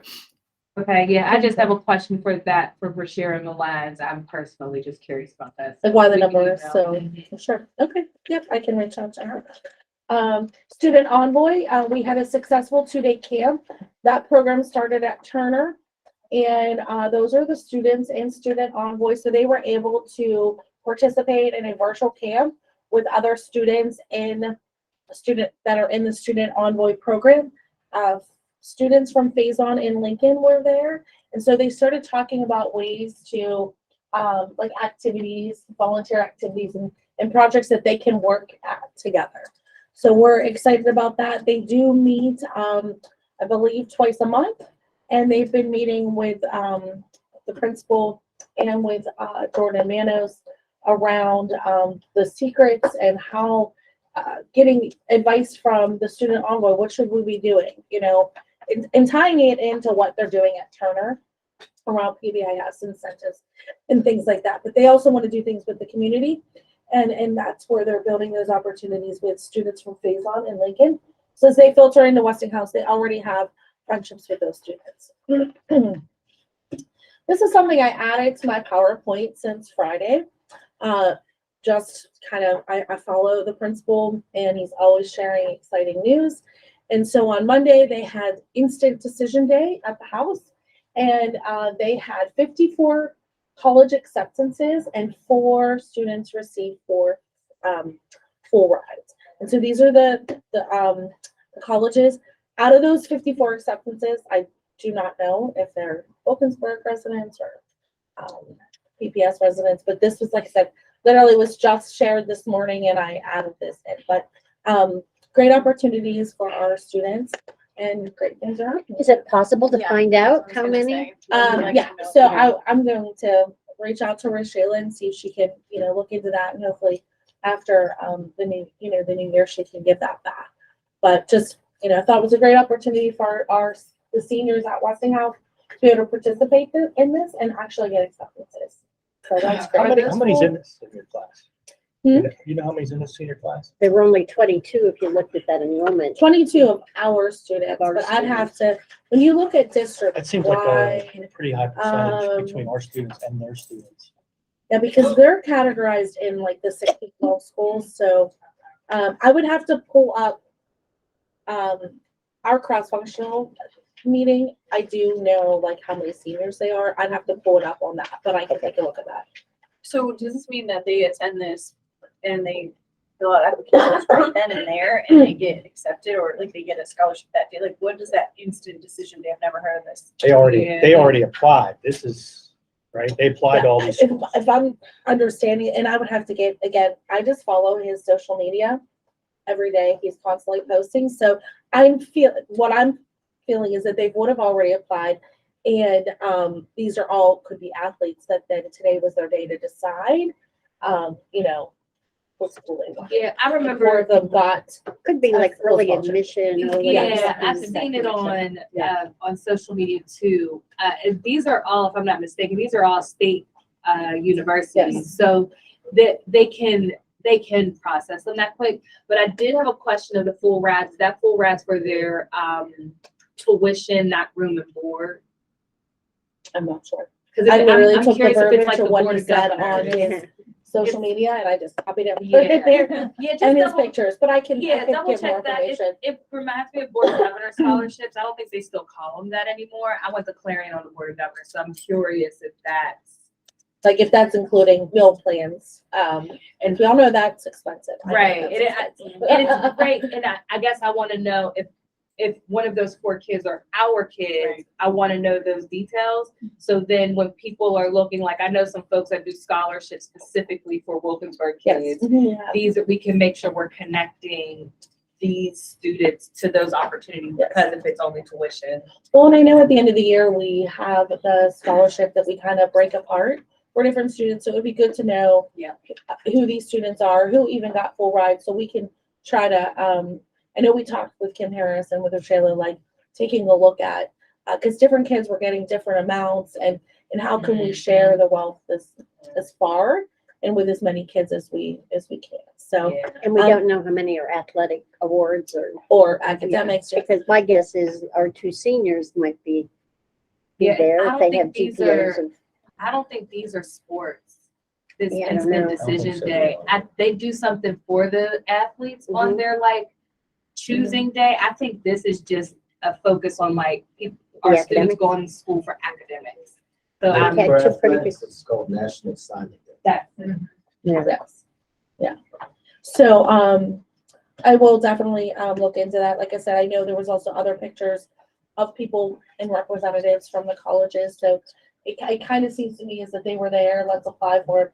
And being a state school, I know that, there's even like a state application you could do now. You don't have to do one for each one. You can do one Right. for all of these. So that could be, and then the students decided. And the last slide, I'm not going to play the podcast. It's about 8 minutes long, but I want you to be able to have access to that on the website. And we are going to put it on the website and link that in. So this is an actual podcast of Ebony, who does their media, talking to Rashayla about our partnership.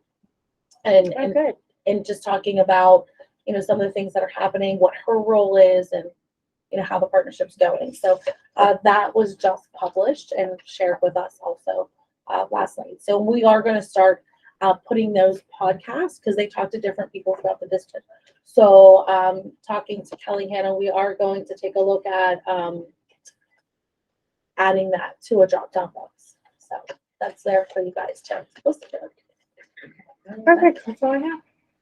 Thank you. Thanks. Thank you. Mr. Rosiak. Hi. You're up. We'll start with the high school. Right now, the carpet installation is being laid down right now from the last previous winter when we had the frozen pipe. So when that's completed, then that project will be completed at the high school. Also went down to the code enforcement officer and let them know that we were turning the water off at the building, and just to get their thoughts on that.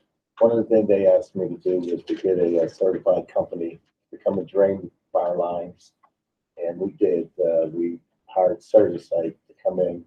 They came in last week. They drained the system, which was not an easy system to drain. It was a lot of turns and curves, and it took them about 3 days to finally get this system drained. I now then talked to Kenny and Owen from the code enforcement officer and let them know that this was completed and that they would call the water company, because the water company would not shut the water off even though we requested it, because it was a life safety issue to them. So Mr. Owen said that he would give them a call, and I'll follow up maybe tomorrow or the next day to make sure. But as you know, the holidays, I'm sure a lot of those people are out. But the building has been drained domestically. Also, we closed the valves off, opened everything up inside, and we opened up the drains. There's no water coming out anymore. So the building's at least safe on that end. I walk through it almost once a week to make sure there's nothing wrong. Also have maintenance walking through, and so far so good. And the carpet installation, was that part of the? That was part of the insurance. insurance. Okay, I was just curious. Yeah, that's the part that we picked. Oh, okay, all right. Just want to make Yeah, sure it's just part of the as- insurance. I was like, Just yeah. as an aside, when I was doing my office years ago, we had a similar problem. We were going to have renovation done, the building was not used. They said they turned the water off. They didn't. The water main broke, in the building, and it was a mess. It flooded, even though the water was shut off. The meter broke and actually froze. Yeah, So that's the part just to I make want. sure, I need to yeah, shut off especially at this the curb. minus weather that we're Right, getting. I need to shut off the curb, and like I said, I know we had sent the letter to the water company. They did respond, but when they responded, they seen basically what we had. And back then, they just brought everything in and just split it off.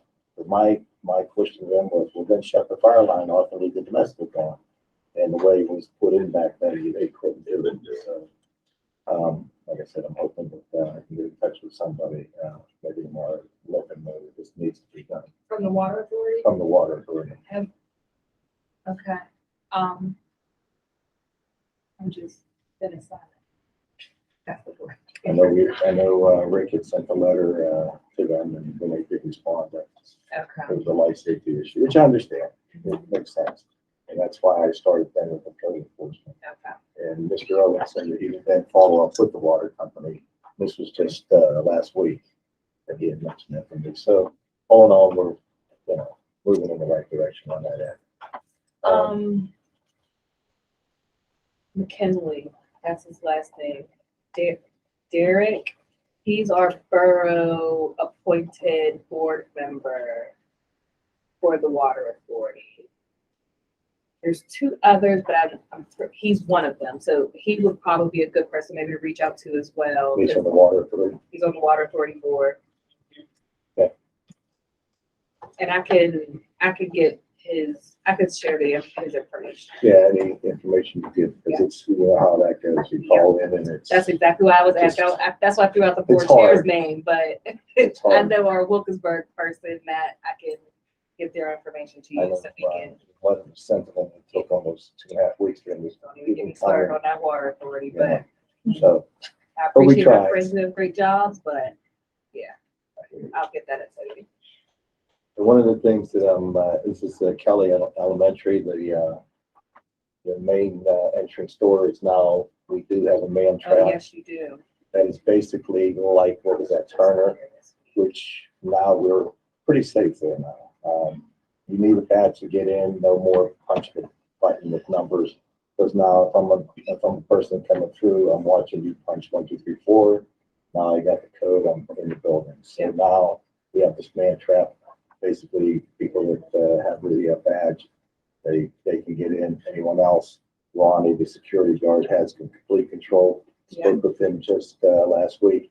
He likes what he has now, because even if you get through the first one, you're still stuck. You're still stuck there. Yeah.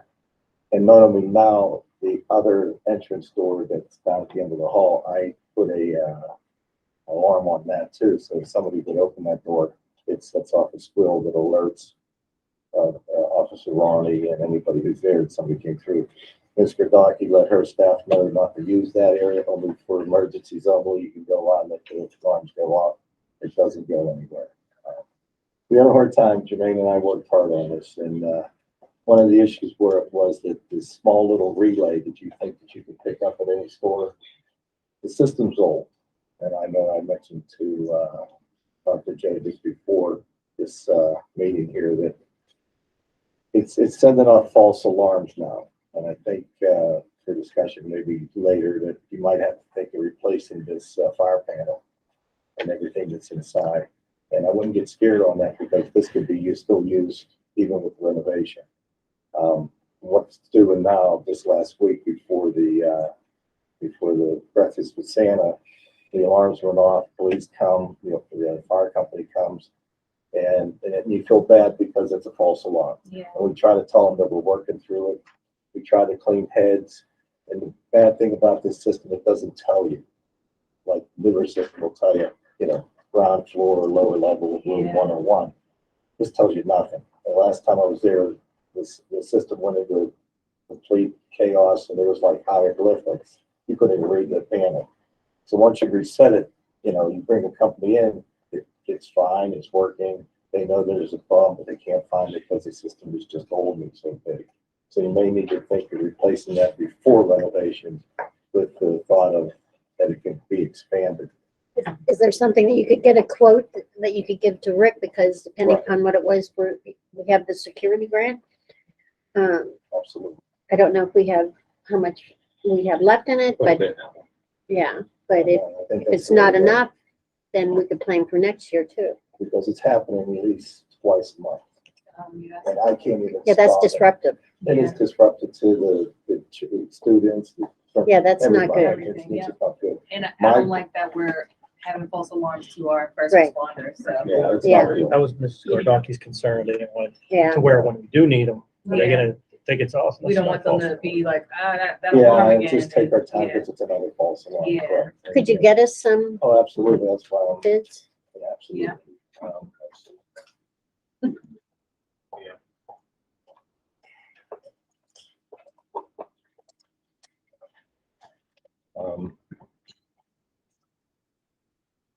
Like I said, I work with Mr. Docky and also Ronnie. I feel that Kelly is a lot safer this year than it was last year. Doors are closing. Like Dr. Joe and I have talked to Rick also that we put new hinges on doors, even though they were old.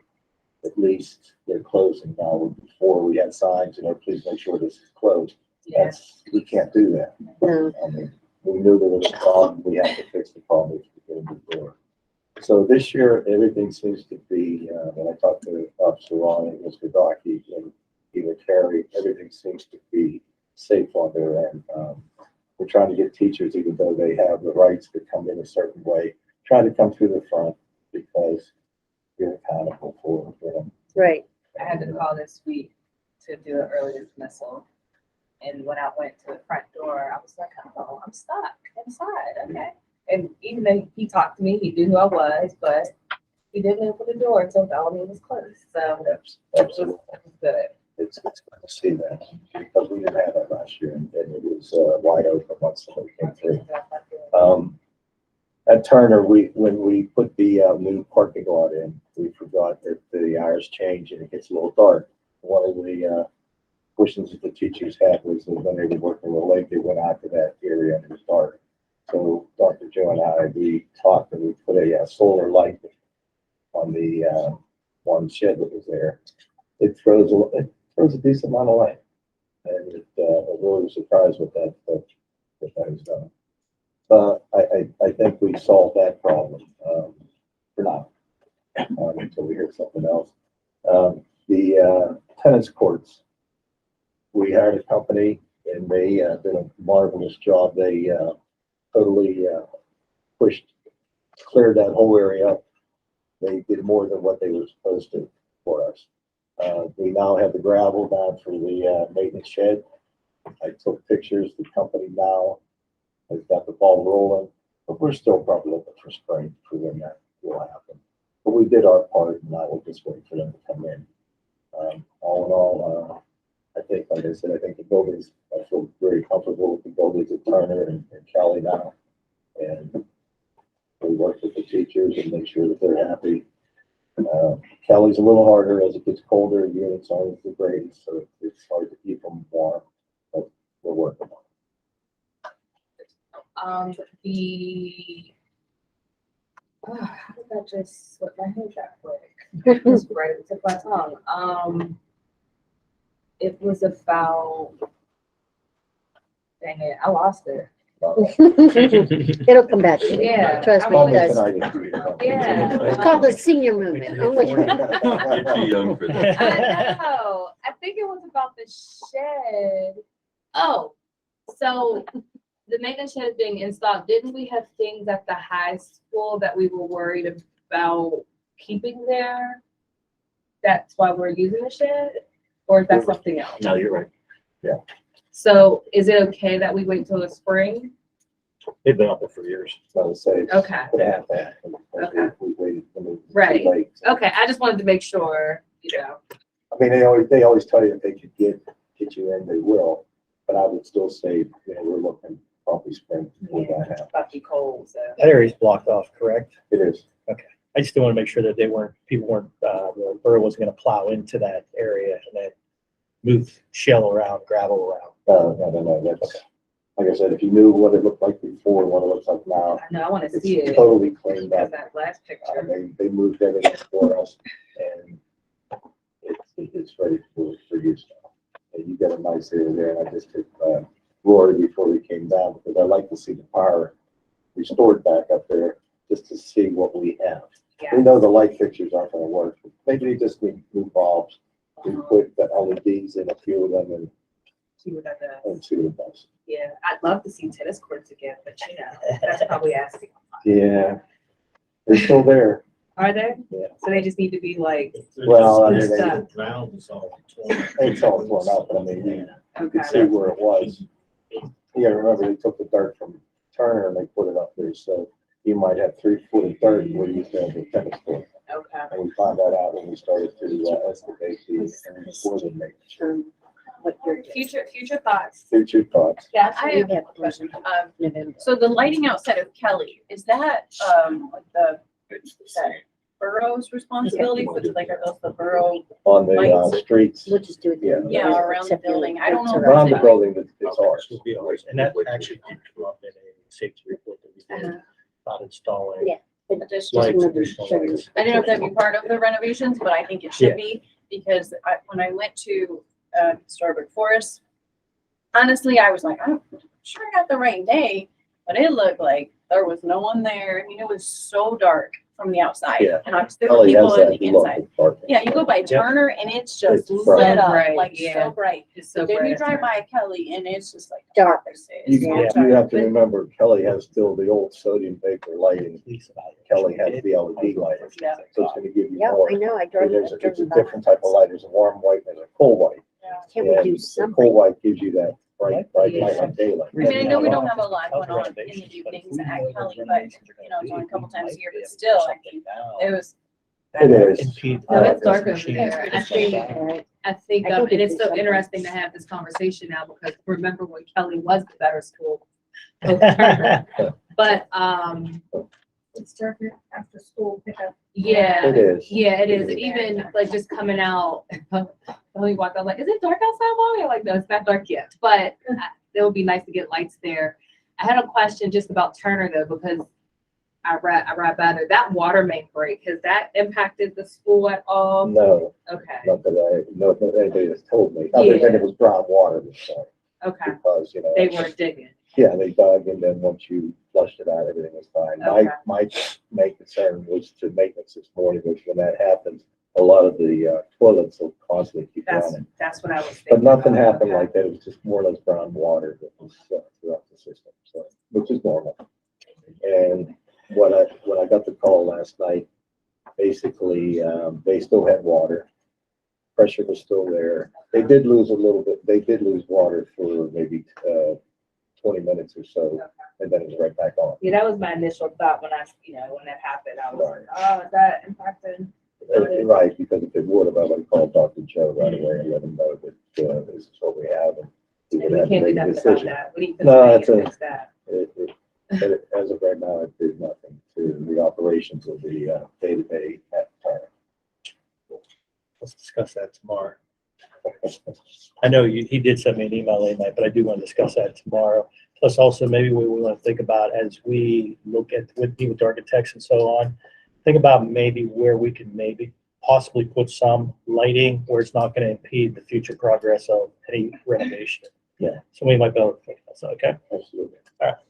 Well, I would say even regardless of it, I think we should look at getting some lighting up there. Yeah. We're not waiting to see if it impedes, but where is the best place for lighting for safety Yeah. concerns? Because if you know, Doesn't have to be anything high tech at this point. Right. It could be just like something. Right. lights that you put in the ground that are like just facing the building, you know, and just brightening it up. Right. It's Yeah, I And put- Kelly's going to do some more events before it gets bright outside again after 6 o'clock. Put a light on the flag, I'm sure I could do something around Yeah. the building. Yes, I'm sure. yes, great. Alright. Any other Any other questions? questions?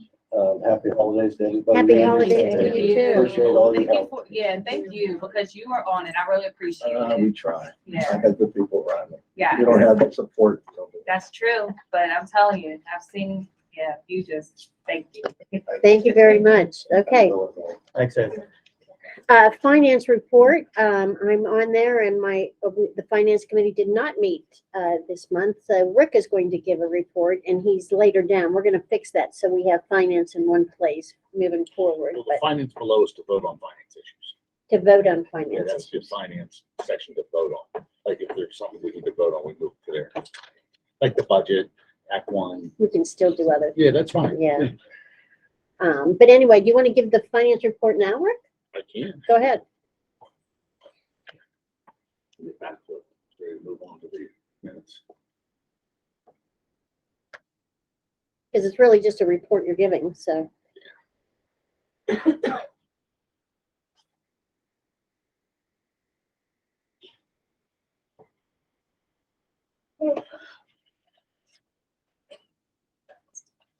Okay. So just a little different this month because of everything being combined. Deb and I talked, we just consolidated this into the highlights. And then there's also the spreadsheet that's attached that highlights the highlights. So if you guys want to get into more of the detail on the charter schools and the different various expenditures and revenues. But for right now, revenue is really doing well. Again, we're up about $2 million. It's about 14% above where we were at this point in time last year. We've received about 47% of our revenue. After the month of December, we'll be well over 50%. We get a large lump sum of money from the state in December, around $3 million. But the bulk of the money that's coming in, that's pushing us up and over what we're always exceeding is the ESSER funds. So we brought in more ESSER funds than we spent, so we just got to make sure that we're on track for continuously spending those ESSER funds. Year to date, we brought in about $17.3 million of our total revenue, which is around 36 million dollars. Real estate collections are down, but that's expected. We're down about 0.5% compared to what we actually lowered the millage. We lowered millage about 8% in June. We're down about 7.5% or 568,000. We still have about $1 million to collect, and remember, our collections go through February. So we'll get money in December, January, and February before we exonerate and turn over to delinquent. So we're well on track to reach that goal of another $1 million. I was kind of looking at December coming in already. We're well over $300,000 to $400,000 in December revenue for those. So it's possible that even because lower taxes, that maybe people are paying more on time. That's our hope, and that's what we want to make sure that see if that's happening. Yeah, not only are they paying on time, you're right, because we sent out bills late this year. We passed our budget late. Right. So bills went out later than normal, but what's happening is we are seeing that more people are paying. Right. So it's not only on time, it's more people that normally in the past may have went to delinquent are not paying. Right, and that's the hope, so that we don't have more in delinquent and everybody pays it up front. That saves everybody. Again, another bright spot for us is our income tax collections is up about 106,000 or 18% over last year. And if we remember correctly, EIT exceeded our expectations last year, and we're exceeding them again this year. So that's another good sign for us. We've collected almost 48% of the budget this year so far. Another area, delinquent real estate. Again, another area that we were exceeded expectations 2 or 3 years in a row with our collections. And we're exceeding that again. And, we continue to raise those budget amounts, but we're still, we're at 59% of our budget, and we've increased our budget in certain areas. So that's just another good sign that things are turning around for us. Interest earnings, again, another area we're doing a lot of investing. We have over $9 million invested. We're projected to reach around $192,000 of interest earnings for this year. One of the things is you'll see on one of the treasurer's report, the cash report is there. We're almost at $18 million of cash, which is really, really high for us. After the month of December, I'm expecting us to be around $21 million in cash. So that's, again, it's another good area for us. State revenue, again, is right on track. It comes in just like it's supposed to be. We got a large sum coming in this month, so I have no issues with the governor's budget. He's given us everything we've been promised. And it also, remember when we passed our budget, that we did not know that we were going to get the full allotment that they promised us. We kind of prepared for half when we got it all. So, and then the ESSER fund still, it's on track. We just got to make sure that we're spending it. And we will, like most of the money for this year is going towards teacher salaries. So it's just going to be the fact that we already got a lot of ESSER funds in. We'll start drawing down more on that as we pay the teacher salaries over the next 8 months. That's going to help us build a fund to help pay for renovations at Kelly. Yeah, so if I'll show you that. Yeah. So one of the things we're going to have to decide soon, especially once we get numbers from the architects, is how much money we actually have, so we don't have to borrow any additional funds. I'll jump back to the expense side, but while Debbie brought that up, let me just pull up the spreadsheet that's attached. This is the one we talk about all the time, has the different highlights for revenue and expenditures. But if we can go to the year-to-date projections. So right now, we're looking at a possibly $18.6 million fund balance as of June 30th for this year. We ended June 30th of 22 with 8.6. We're looking to have about another $9.9 million in fund balance after this year. Remember, 6 million of that, at least 6 million of that, is towards teacher salaries. That's good. Yeah. So that's, and I know Debbie, we're going to be watching that very carefully on those month, projections. every month, yeah. Because I think I think you used that number of 3 million. You want to keep at least 3 to 5 million. We'd like to keep for future things that come up that we have to have. Yeah, so 3 million is roughly where we're at with 8%. Right. And that's what the state's recommendation is. Right, but that doesn't mean that we Nope. can't have it if there's another capital need or something like that comes up, or to avoid future tax increases or something like that. What do we have in capital projects right now? Oh, that doesn't include the capital project fund either. That's, we have 1.8 million in the capital project fund. I know we talked about before about possibly moving some of that to the capital projects or no? We talked about allocating a piece of this, so that it's restricted to capital projects. And that's one of the things that I would recommend that we do. So what we would move would be a portion of the 8.6. Right, because right now we only have 8.6. He's saying as his projections for the end of the year that we'll have an additional $10 million, but we can't count on that. No. Those are projections. Nope. What we can count on right now is we know we have 8. So we could move the 5 million of that already. Right. To capital. We could. So it's, we can talk about that in finance in January. That's fine. Could I ask a question? What is the RTLBG? It's a timing issue. I remember we got the money, but I still don't know what that. Ready to Learn block grant. Say it again. Ready to Learn block grant. That's the Thank state you. revenue we use ours for kindergarten. Oh, I see. There's many acronyms. Yeah, we're gonna come up with a list A of. dictionary. Yes. And have it with us when we have a board meeting.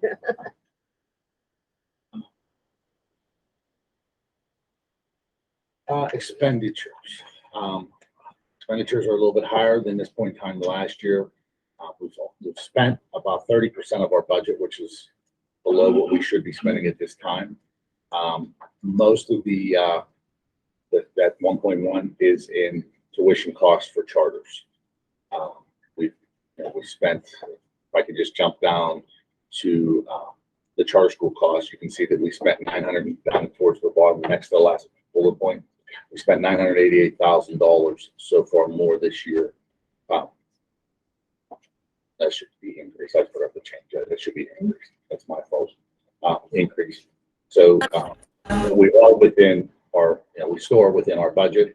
As you can see, we spent 472,000 more in regular ed and 516,000 more in special ed charter school costs this year.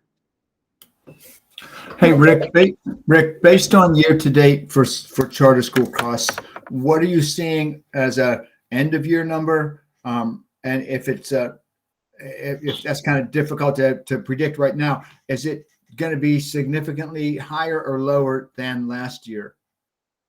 Last year, we were at about 9 million.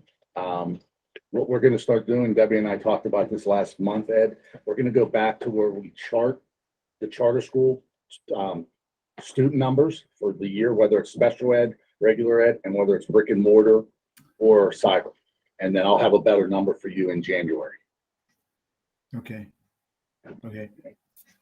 I'm working with Diane to compile those spreadsheets again. She keeps them and we're going to put them into some type of a chart that we used to do about 2 years ago. Right. Can't always tell by just the numbers because it depends upon when they bill you. Because if they're late in their billing, we might have a lot more expenditures than whatever. So a better predictor of how much we're going to spend is by knowing how many kids we have, and we know what the tuition rate is. Right. You know, it's the same rate no matter where they're going. Right. Okay. Does that make sense? Yeah, it does. I just was excuse me. I was when I saw that the numbers at Westinghouse were down a bit, it just made me year to year, made me wonder, gee, I hope that that's not because, a dozen or 2 dozen kids are in charter schools. A dozen or 2 dozen kids more than last year are in charter schools now. And we just didn't notice it yet. That's the comparison we do with those charts, Ed, is we show what we were at last year every month and overall throughout the year and compared to this year. All right. That would be good. Now that you brought that up, I wanted to make a note of this. So today we did receive our 21-22 invoice for Pittsburgh Public. So I was in touch on when you were talking about your report, but I'll just wait. So they billed us through March of 21-22 fiscal year. We paid that invoice. They billed us, I think it was in July. Then they just billed us today for the remainder April, May, and June of 21-22. And then they also billed us from July 1st through October 31st of this current this school year. Well, that's good. Yes, I mean, that was the goal last year. to be Right, on that this was, corner, yeah, that's why we but, didn't put in the Yeah, so contract. we're in our second, Sustain that, so it's, we keep up on it, so it's not a year behind. well, Erica's been on that to. yeah, so we are technically I would 3 think months they would behind want it. now. I would think they would want the cash. That's why when you sit on cash and we have cash, well, we still owe Pittsburgh from last Yeah, year, yeah. you know? So So- cash doesn't always tell the whole picture. The invoice that we got for last year is 1.1 million. Now, we know that Diane goes through there, and like Summer was saying, 15 kids maybe will come off of that invoice Mhm. or more. And again, it's the reconciliation. So it's Right. going back for every kid, every day they sat in a seat. So then it's usually $200,000 to $400,000 that'll come off that invoice. There's first invoice for this fiscal year was 540,000. So, and again, she'll have to look at those numbers, but that's going to be a daunting task for last year. I mean, we're 9 months behind. Well, maybe they're catching up though, if they're billing us now. Yeah. That's what we can hope for. So. Any other, I think I mean, we touched on the highlight. I mean, everything else is well within line of the budget. You know, the higher expenditures are probably most of the church schools and some ESSER funds being thrown in there and spent their money on this. But we're still within our budget on every category. Yeah. Exceeding budget and revenue. we're doing very well financially. So, thank you, Rick. Any other questions for Rick? I think it's it. Okay, well, we're, it's 9 o'clock and we are at the, looking for approval of the meeting minutes from, November.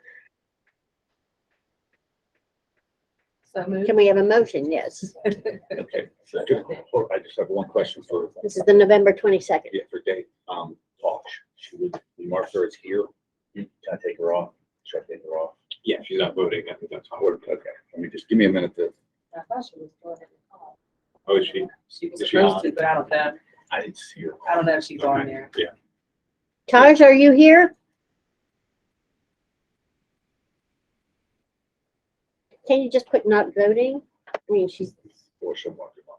or Absent time of absent vote. for the vote. Yeah, I think that's, is that an option? It's an option. Yeah. I'll do- Yeah, I we think can that's put her fine. absent for the vote. Yeah. But I have to mark Michael as present. So Okay.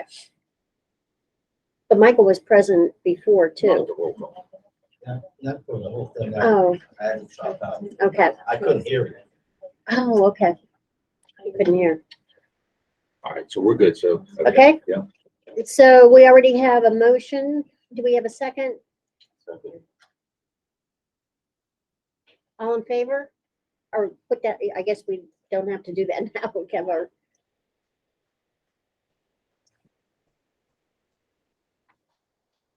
Absent at vote, right? But it's not all being there, but it's- One off.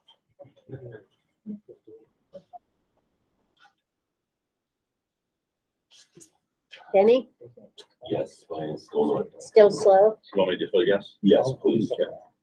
Motion passed. Okay, motion passed. Could we have approval for the reorganization meetings on December 6th? Second. Was that Ashley? Ashley?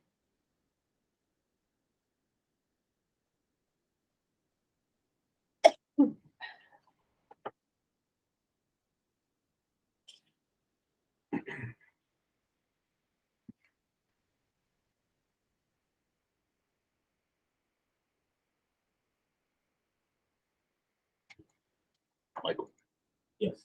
You, yes.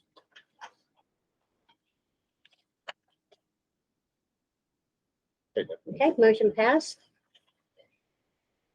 Dr. Joe? FMLA.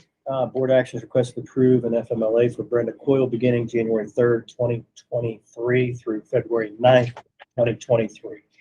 So moved. Second?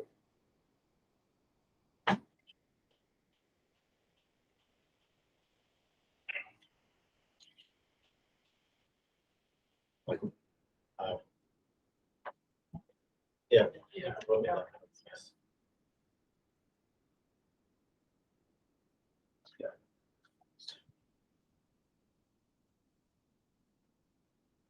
Motion passed. Motion passed. Dr. Board Zimmerman? action is requested to approve the resignation of Jessica Ewing, special education aide at Kelly Primary, effective December 16, 2022. So moved.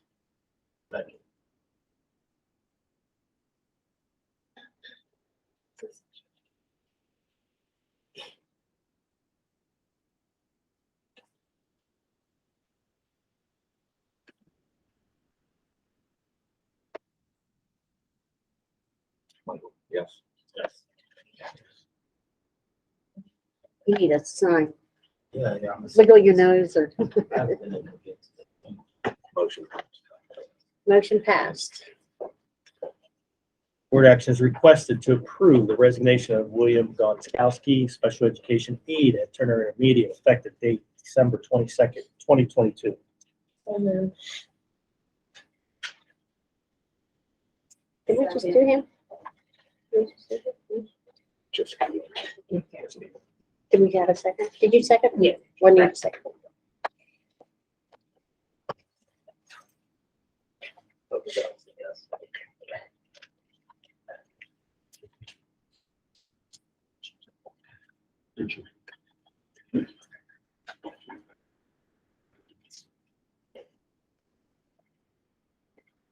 Monica. Motion passed. Motion passed. Board action is requested to approve Sonia Duncan as a special education aide at Turner Intermediate an hourly rate per the CBA, effective January 3rd, 2023. Second. Just comment on that. Yeah. So that's worded that way because it's going to change when we get later into the agenda to vote for the contract. So I didn't want to put an hourly rate in there because it's going to change later. It wouldn't be the right rate. Yes. So,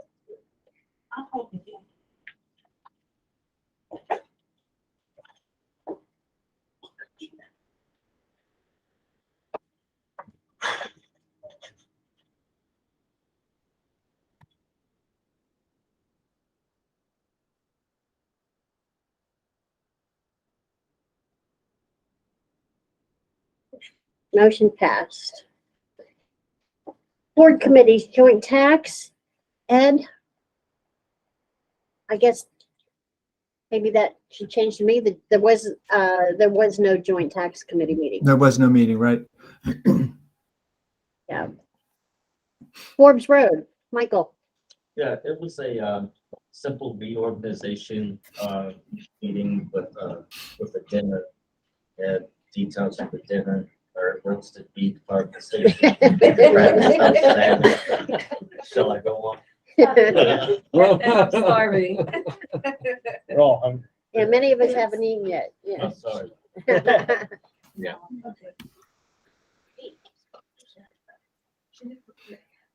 Eastern area schools, Ed. The meeting is on Thursday, I think. Okay. So you'll have a report next month, and it is Eastern area is just Ed, not Jenny. I So, thought they were a double team. Okay. or is it? Yeah, we are. Oh, you are in a Yes, double team. yes, Okay. yes. All right. I'm sorry. Okay, treasurer's report, Denny. Mr. Board- Bosick. Board action is requested to ratify and confirm the December 2022 general fund payments for $1,497,818.65. Wire transfers for $1,097,719.51. And capital fund payments in the amount of $23,302.50. The following report for November 30th, 2022 will be made a matter of record for the minutes. That would be cash, profit and loss, and balance sheet. So moved. Second.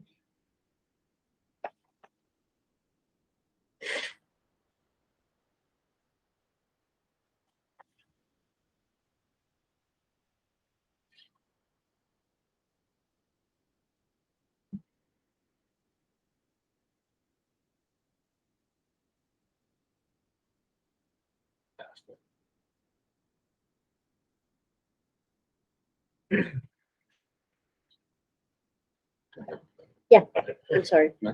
Board action is requested to approve all staff professional development and field trip activities listed on the travel investment activities report for December 2022 at a cost of $1,300 to be paid for from PCCD school safety grant and $2,008 to be paid for from the general fund per tax. Second.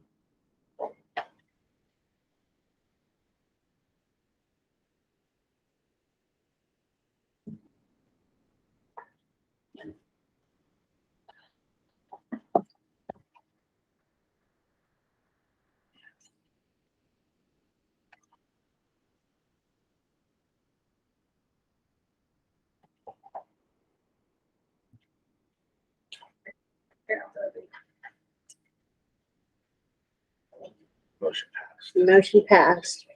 Okay, we've already done the finance update, down to the board governance.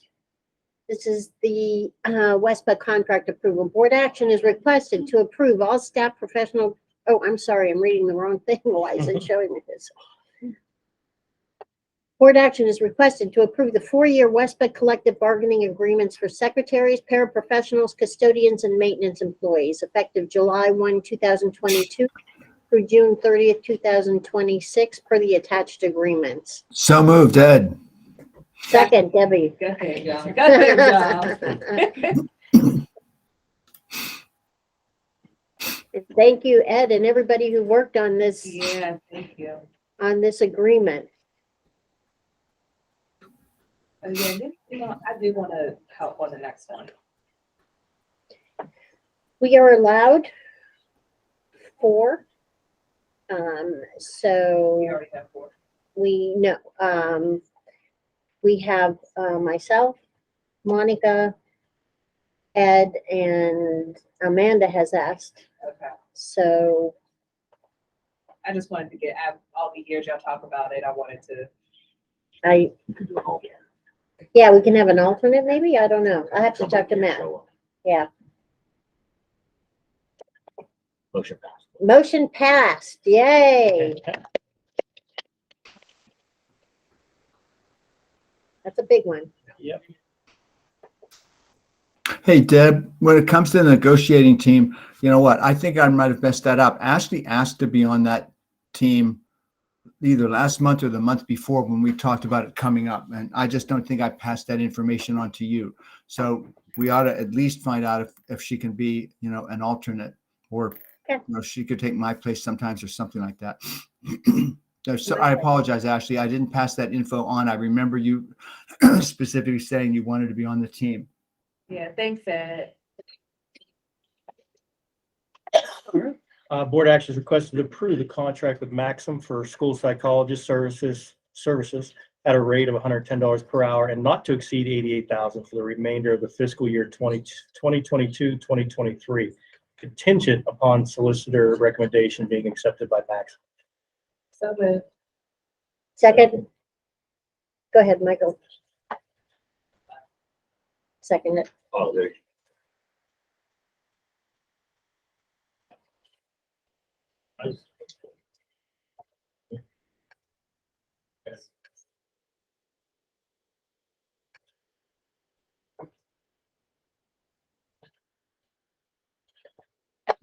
Motion passed. Motion passed.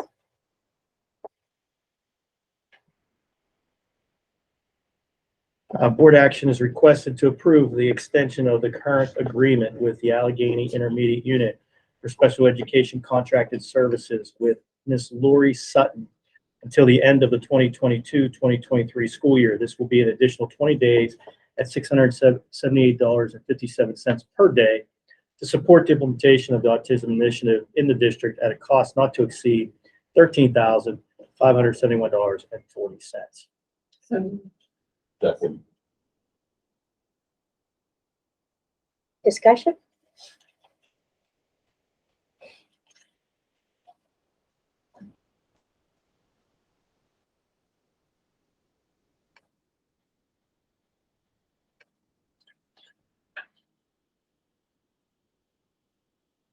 Motion.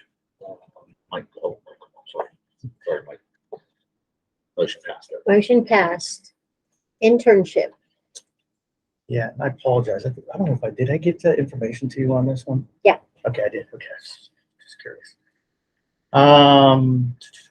Board actions requested approve Zachary Visk to conduct his internship with the school security team at Kelly Primary and Turner Intermediate beginning January 3rd, 2022 and ending June 7th, 2022 for approximately 20 days. There is no cost to the district. This approval is pending all clearances. Discussion? Yeah, not specifically about him, but like, do we offer internships for any other aspect of the district? We could. I mean, we do with our teachers, internships for that as well. What were you thinking? Oh, I was just thinking like tech, IT, stuff like that. We have in the past. It's good. Board approves. Is this, is Zachary's not a problem here, is he? His mom is the school nurse at the day, so that his goal is to get into law enforcement. He's a criminology major at Penn State Fayette, and he couldn't get an internship at different places. So I interviewed him last Friday. After we talked, I wanted to interview him, just get to know him and let him know, clearance and so on. But he kind of told me what his goals are and so on. I think his ultimate goal was to be a game warden, which is part of law enforcement. But the way I looked at to have that extra set of eyes for 20 days is kind of good. So he'll be monitoring the cameras, walking around with both security guards. I want him to see both security guards as well because it's two different styles. Yeah. So Yeah, I was just curious how he found Wilkinsburg, but if his mom his mom's been the nurse here for a long time. Yeah. Okay. So who will he report to? So while he's at Turner, he will report to security guard, Mr. Boyce, Officer Boyce, and while he's at Kelly, he'll report to. So I'm sure that somebody has to do evaluations for them. So I'm sure that Yeah, and so Carrie and Rachel will be involved in that too. as Okay. well. Is there any kind of like report he's doing for this course? I'm reading part of the course right now. Like, Yeah, that's why I put that in there so you guys can review the expectations that he has to have for that. So, anything, but he would still have to keep things confidential and so on. anything you'd like to present to us? We didn't discuss that. I mean, could. Nice, because we'll have Yeah. a different perspective on it. Mm-hmm. Yeah, I mean, we could talk about that when, I can let them know if you want, if you guys want to present, we could have to present. That's not a problem. motion passed. Well, I think we'll have to give him some guidelines about what we want him to present on. Yeah, we can actually even do an exit interview with them, just like we would anybody else. Okay, what went well there? What didn't go well? What would you do differently? Safety, hearing from an outside perspective. We could definitely get a report back from him. Yeah, I think Okay. a report would I think so too. Yeah. That's a good point. suffice. Yeah. Yeah, before, I don't even feel that. I would really want to see him. Have that third set of eyes is good, 22. Yeah, they will report. Well, coming in from whatever the schools are teaching today and what we got going on, I don't know, maybe there's something there, you never know. My little Maybe brother nothing. did the same thing when he interned with a security company. I think that's good. Okay, Rick, the electric and power supply. Board action is requested to approve a 3-year contract extension with Direct Energy Business for power supply coordination services and electric supply with a start date of January 2024. The contract will set the price for fixed adders, capacity transmission, and et cetera, at a price that is equal to or better than the same price components in place for our current agreement. Wholesale electricity purchases subsequently will be made and matched with the fixed adder to provide a final price. The contract extension was approved by Western Pennsylvania Electric Consortium Committee. So moved. Discussion? Now, I will be the first that there wasn't a contract extension that I saw that we had the attachments to. So you must have just added that. Well, yeah, when I emailed you this afternoon, yeah. Right. I know, but I Yeah, didn't yeah, get a that's fine, chance yeah. to look at them. So what this is doing, and there's also a Word document there that Mhm. explains what's happening. I've called Direct Energy today and spoke with them. So basically, all the contract does it, our contract in all districts in Allegheny County that work with the AIU consortium, their contracts expire in January of 24. So what they're trying to do is they're trying to put us into the market now because of the fluctuation and the volatility in the energy market. And then they'll come back to us with those pricing. And then at that point in time, we'll have the agreement in place to bring back to the board, approve and sign. Okay, so the start date is January 2024, which is so this takes us from 2024 to 2027. 2027.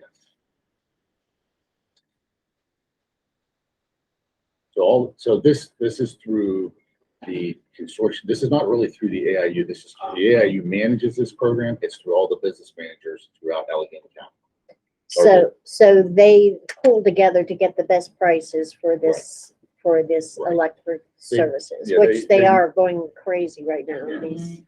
They broker our rates for us. Yeah. And we're just trying to get into the market. This is kind of like when we do our bond refinancing, you try to get into the market, and then when it's ready to pull the trigger, then you buy. Well, this makes me a little nervous because of you don't know what it's going to be like in 2024, right? Makes me a little nervous, but, so are they locking us into rates? Again, I did not get a chance to read the contract. Are they locking us into current rates? They're going to lock us into rates that are less than what our current rate is beginning in 2024. And what is that rate? Well, it's the adders. So these transmission adders.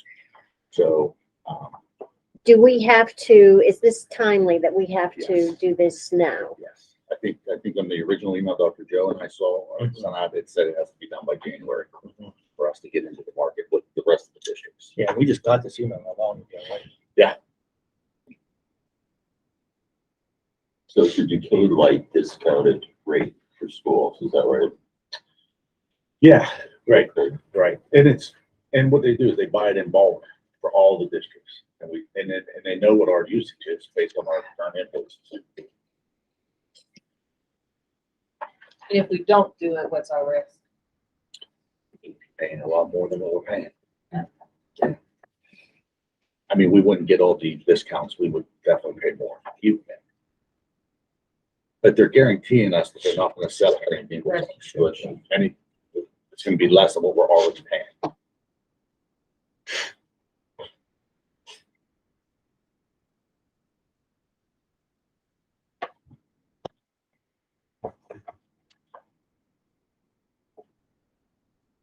Way to shove it down. I'd like that for the rest of the world to have something they can lock into less than what we're paying now. Right. Give me that on my rent. Yeah. Okay, it looks like the motion passed. Homewood Promise. Board actions requested to approve the Homewood Promise Neighborhood MOU per the attached.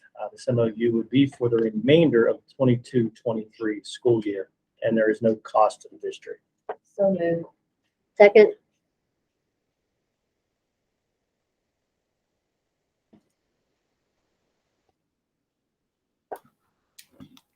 So this is only for the remainder of this school year? We can make it longer if we want. We wanted to put an ending date to it and just see how it goes.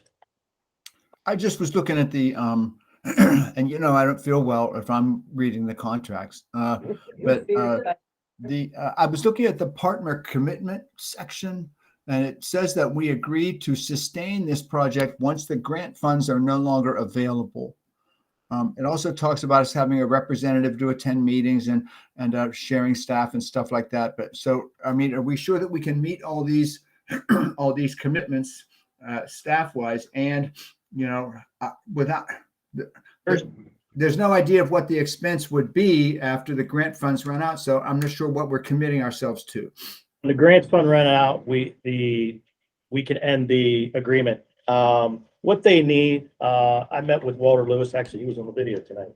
I met with Walter Lewis about it. And I even asked him, I said, because I wanted to be specific, what things, be specific. And things that they've done was food delivery, STEM program, career exploration, field trips. You heard about the transportation to go to the games and so forth.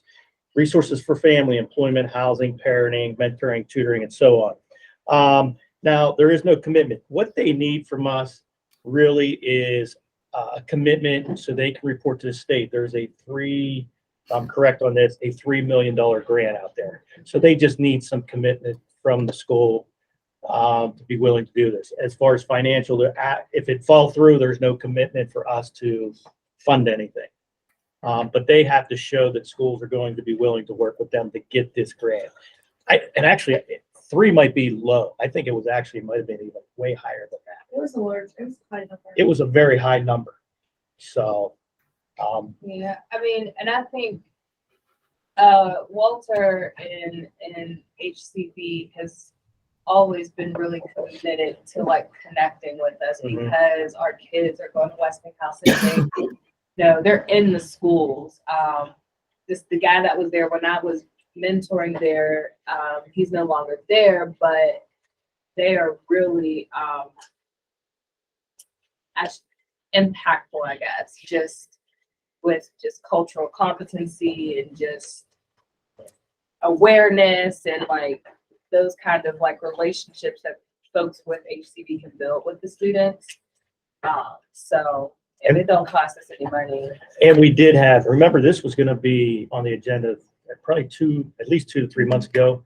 But in that time, we did have Matt review the agreement over and back and forth with Walter, and Matt gave us the okay to move forward with it. We felt very comfortable with it.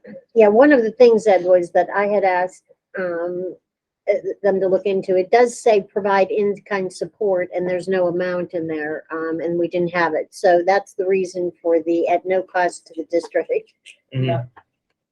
in the That just seems to contradict the first, and I think that Home and Children's Village does awesome work. So I'm not questioning that. The first item in those partner commitments in that section says that we all agree to sustain the project to keep it running once the grant funding runs out. So I just don't know what that means. well, we're only doing it through 22-23. So Okay, that doesn't make, okay, the agreement doesn't make sense to me, but okay. need to vote, Ed? Oh, yeah, hang on.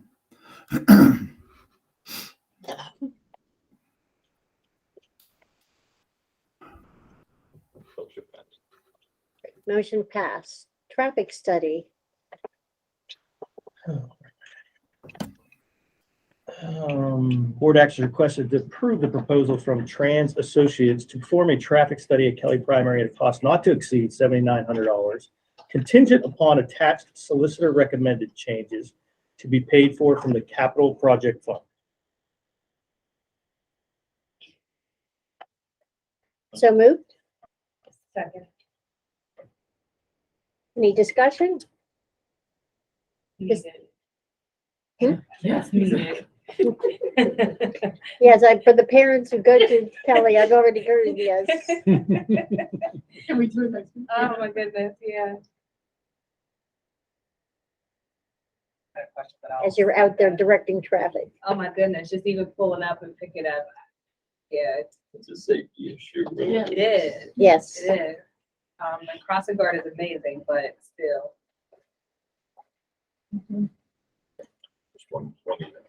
Dr. Thorpe? Yeah, Yeah, no, we're yeah, good. okay. Motion passed. Motion passed. Classroom monitors. All right, and I had just asked Matt this the other day just because it's come up now. But I might have a question on this.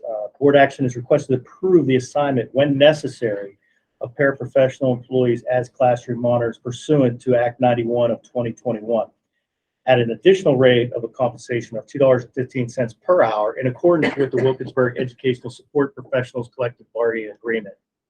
With that, the way that's stated, do we need to add those names every time that comes up? Okay, that's what I kind of figured. Can we add? I do have 3 names I would like to add. We would have to. As the individuals that we. Yeah. Yeah. Okay. So how do we want to go about that? I can just amend the motion from the minutes. That's okay with you. Yeah, I think, that technically when you amend, or when you put a new motion on, you have to do a vote to do that. But I think if you're just amending and adding those names, I think you're okay to just amend the motion and just do it that way. Without voting to change the motion.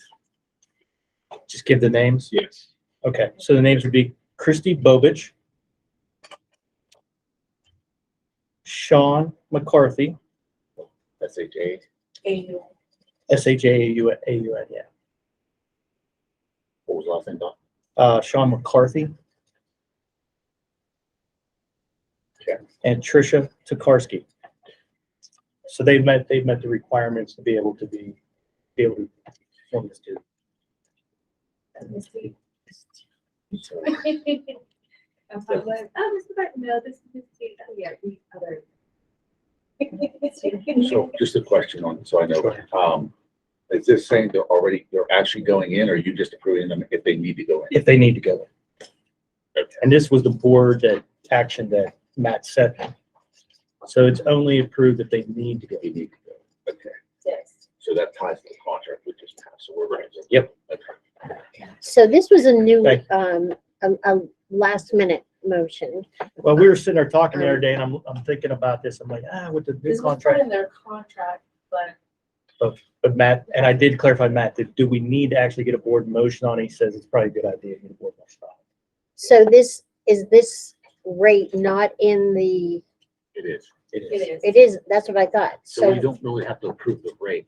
We're approving approving the the people. rate just if the people can have the emergency service. okay, so this is, It's overkill, but okay. Yeah. So the board, it should read, the board action is requested to approve these three people, Christy and Sean and Tricia. When necessary. Yeah, when necessary. Right. Yeah. Okay. that's why I was like, that's why I wanted to ask. Okay, I just want to clarify what Yeah. exactly the motion is supposed to say. Yeah. Okay. So moving forward, if we add more, Yep. we can just put their names in there, and then we don't have to say part-time to conditions. Okay. So moved. Yeah, second, yeah. Second. Yep. According to Ashley? CBA. Moved, Amanda second. And Amanda. Okay. Thank you. Can you tell we're parents? Dave.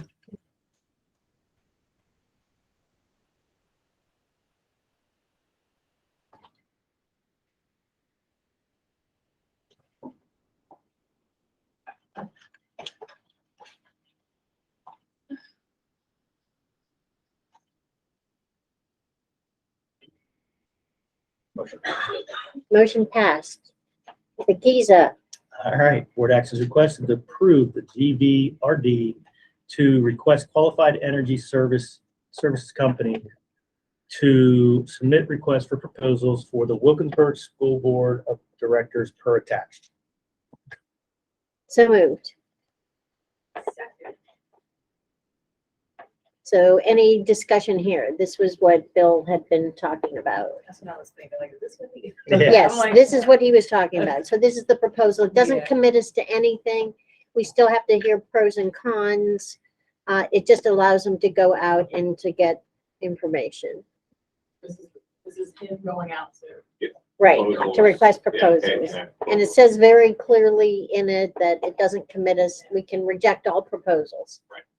And this mine is more a comment, not really, just to keep in mind, like, how are we going to involve the communities? Like, in our timeline of things, like, how are we going to involve parents? How are we going to involve residents? How are we gonna do that? I'm not saying like that's contingent on what we're voting on here. I'm just saying, like, let's keep it in mind. Right, well, it's one of the things that I'd like to talk in our retreat. One of our major projects that we have is this. Yes. Renovations, and we really don't have a board representation or committee or anything like that to help think about things like that. We need the engagement piece is what I'm saying. Yeah. I know we're doing what we need to do by presenting these things here in the meetings and stuff, but the community isn't necessarily as aware of what's happening. And I think that we don't want to just say, like, all of a sudden this is starting in June and people are like, I didn't even know this was happening. Right. Yeah, we can have a community engagement night and let them know where we're at in the process and give them an update. Well, we have to know where we're at. We need a board engagement. Yeah, yeah, where yeah. we can see where we're at in the process. No problem. Okay, And I did read, like I said, I reached out to some school districts. I'll reach out to some more, just get some feedback from the superintendent's perspective or the facilities director's perspective. okay, well, that finishes the business part of it. Board member comments. I have one. I knew you would. You knew I would. So a few questions. I know for our public meetings, we're required to share them in the newspaper. I am asking that until the Pittsburgh Post-Gazette,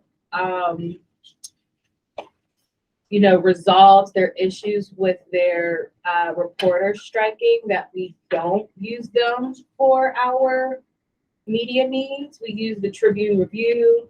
We can use the Pittsburgh Union Progress. I just would like for us as a district who supports our own union workers to align with our journalists who, I hope we can support to continue to be, non-biased and do good work as journalists. And I think it just sends a message for us as a district to not, give them anything right now, because that's, I just have a personal, concern about it. But I think for us as a district, that's the least we can do is support those workers right now.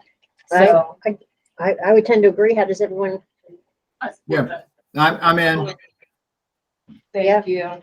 So do we want to do some type of a resolution? Is that what you're asking, or we just don't want to use them? That would be nice, I think, for us to be able to do a resolution, to put it on, and also let the Post-Gazette know. And if they come to ours, if something happens, we don't talk to them. Mhm. Okay, so we need a resolution regarding for next voting session. Yeah, and what would be great is that they'll resolve it before that. But in the meantime, for you, Joe, and I guess we can let Kelly know as well that we're not going to use. Yeah, we're going to use them. Great, thank you. Any other board comments? Public comments. I do know we have a gentleman in our audience here who has waited patiently. You said at the beginning of the meeting that listening house young men and their accomplishments to be the highest point of the meeting. And I'm just hoping that this whole band and its heartfelt petition to you will not be the low point. Could you give us your name and your address, please? I can. My name is Clifton McGill. My address 514 Hill Avenue. And I'm a longtime resident of the borough. My family moved here in 1960 when I was 9 years old. And the exception of living in California for about 5 years in the 1980s, I continue to call Wilkinsburg my home. And wanted to say that the reason my family moved here was because of my father, and he was a minister. This was done in 1960. He was assigned pastorship of St. Mark Daily Church, which is an historical Wilkinsburg church on the corner of Bontier Street, surrounded by Linden Park Avenue.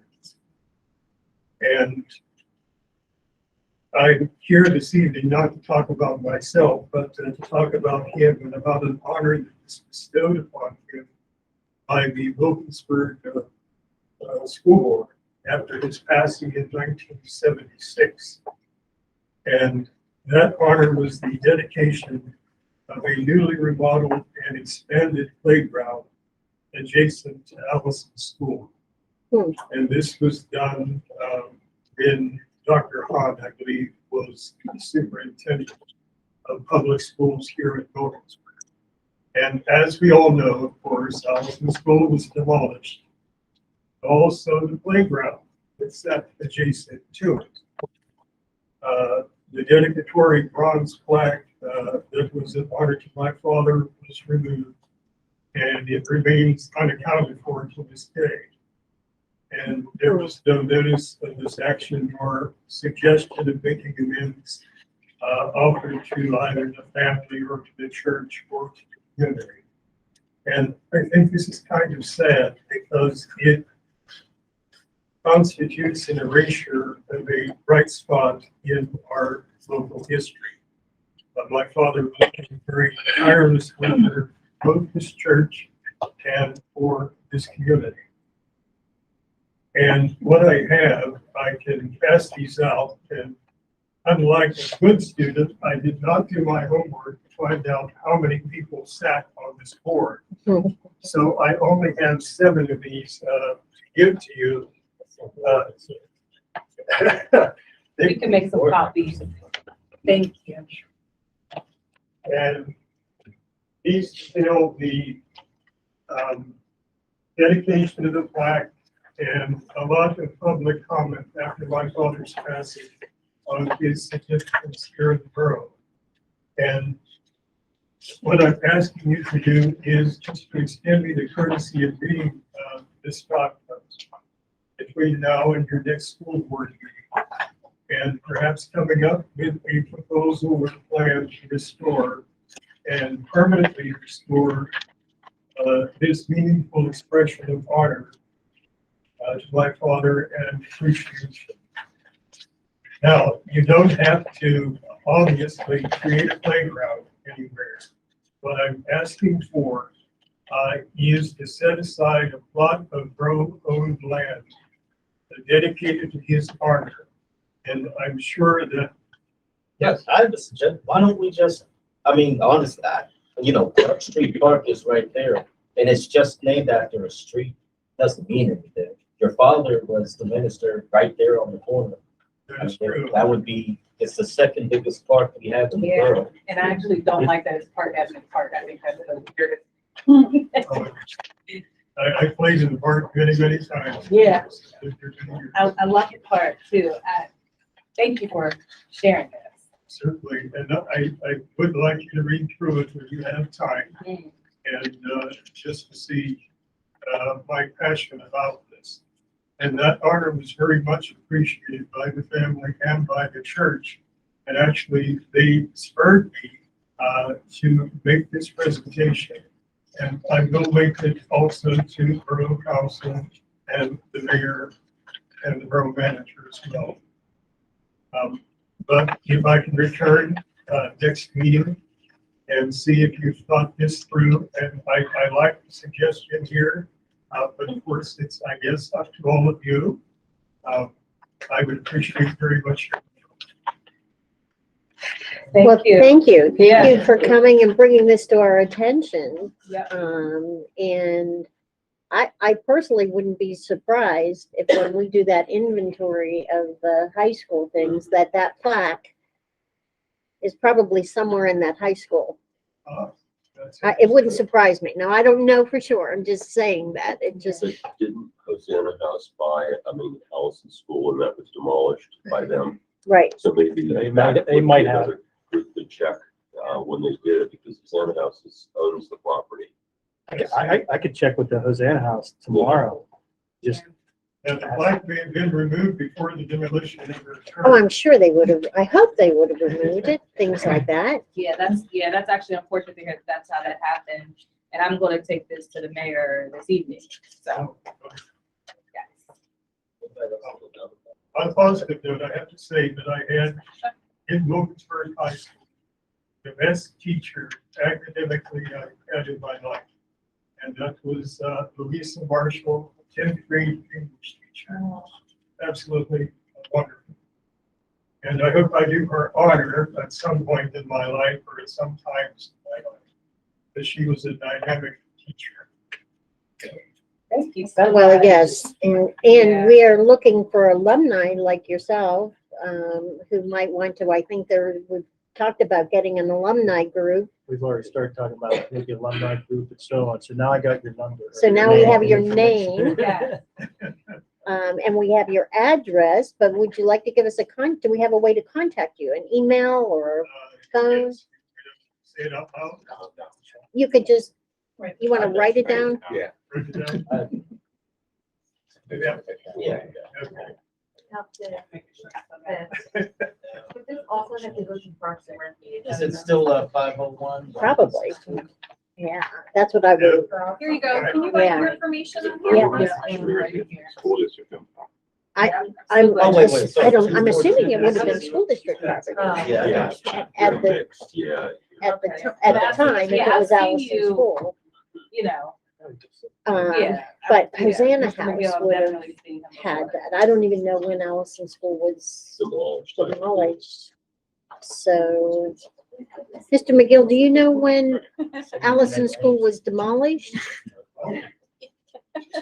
Well, what, 3 years ago, 2 years ago? So that was just, but it was. Building next to the Okay. Hosanna House. So, but the previous owner was the one she just stored like Everything, yeah, I remember that, yeah. antiques and stuff like that, or furniture or stuff. She had a lot of stuff. And I'm wondering if she would know, because if the contents were in there. And I do know, I think my husband knows Thank you very much. knows her. Thank you, sir. Yeah, we can do some digging. Yeah. Definitely give us some time to look into this, Mr. McGill, and we thank you very much for Thank you. sitting through this. Yeah, thank you. Yeah, so this was a long evening for you. Hi. I don't think we have any absent board members. I think Taj was here, or Yeah. was she trying to get, if she was online? I don't know. She left and said she was gonna hop on, so I don't know if she had a technical issue. Well, I'd like to make a motion to excuse her if we have to excuse her if she wasn't on there. So moved. Okay, Second. all in favor? Aye. Any opposed? Abstain? Okay, then we're good. Then with that, would like a motion to adjourn the meeting. Executive session. You have an executive session. Do you? Yes. Yes, Right, you're not. Okay. yes. Second. But we're adjourning this meeting, right? Go ahead and executive. Okay. Right. Who made the motion? Michael, And Ashley. we did have, that's right, we did have an executive session at 6:30 to discuss personnel issues. And we're going to have another when we continue that executive session. It's always left over. Yeah, there's tasty and stuff. All right. It's good to see everybody. Okay. Okay. Okay, thank you.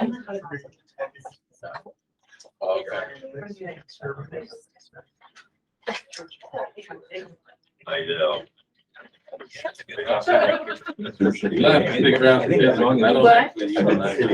Oh, yeah.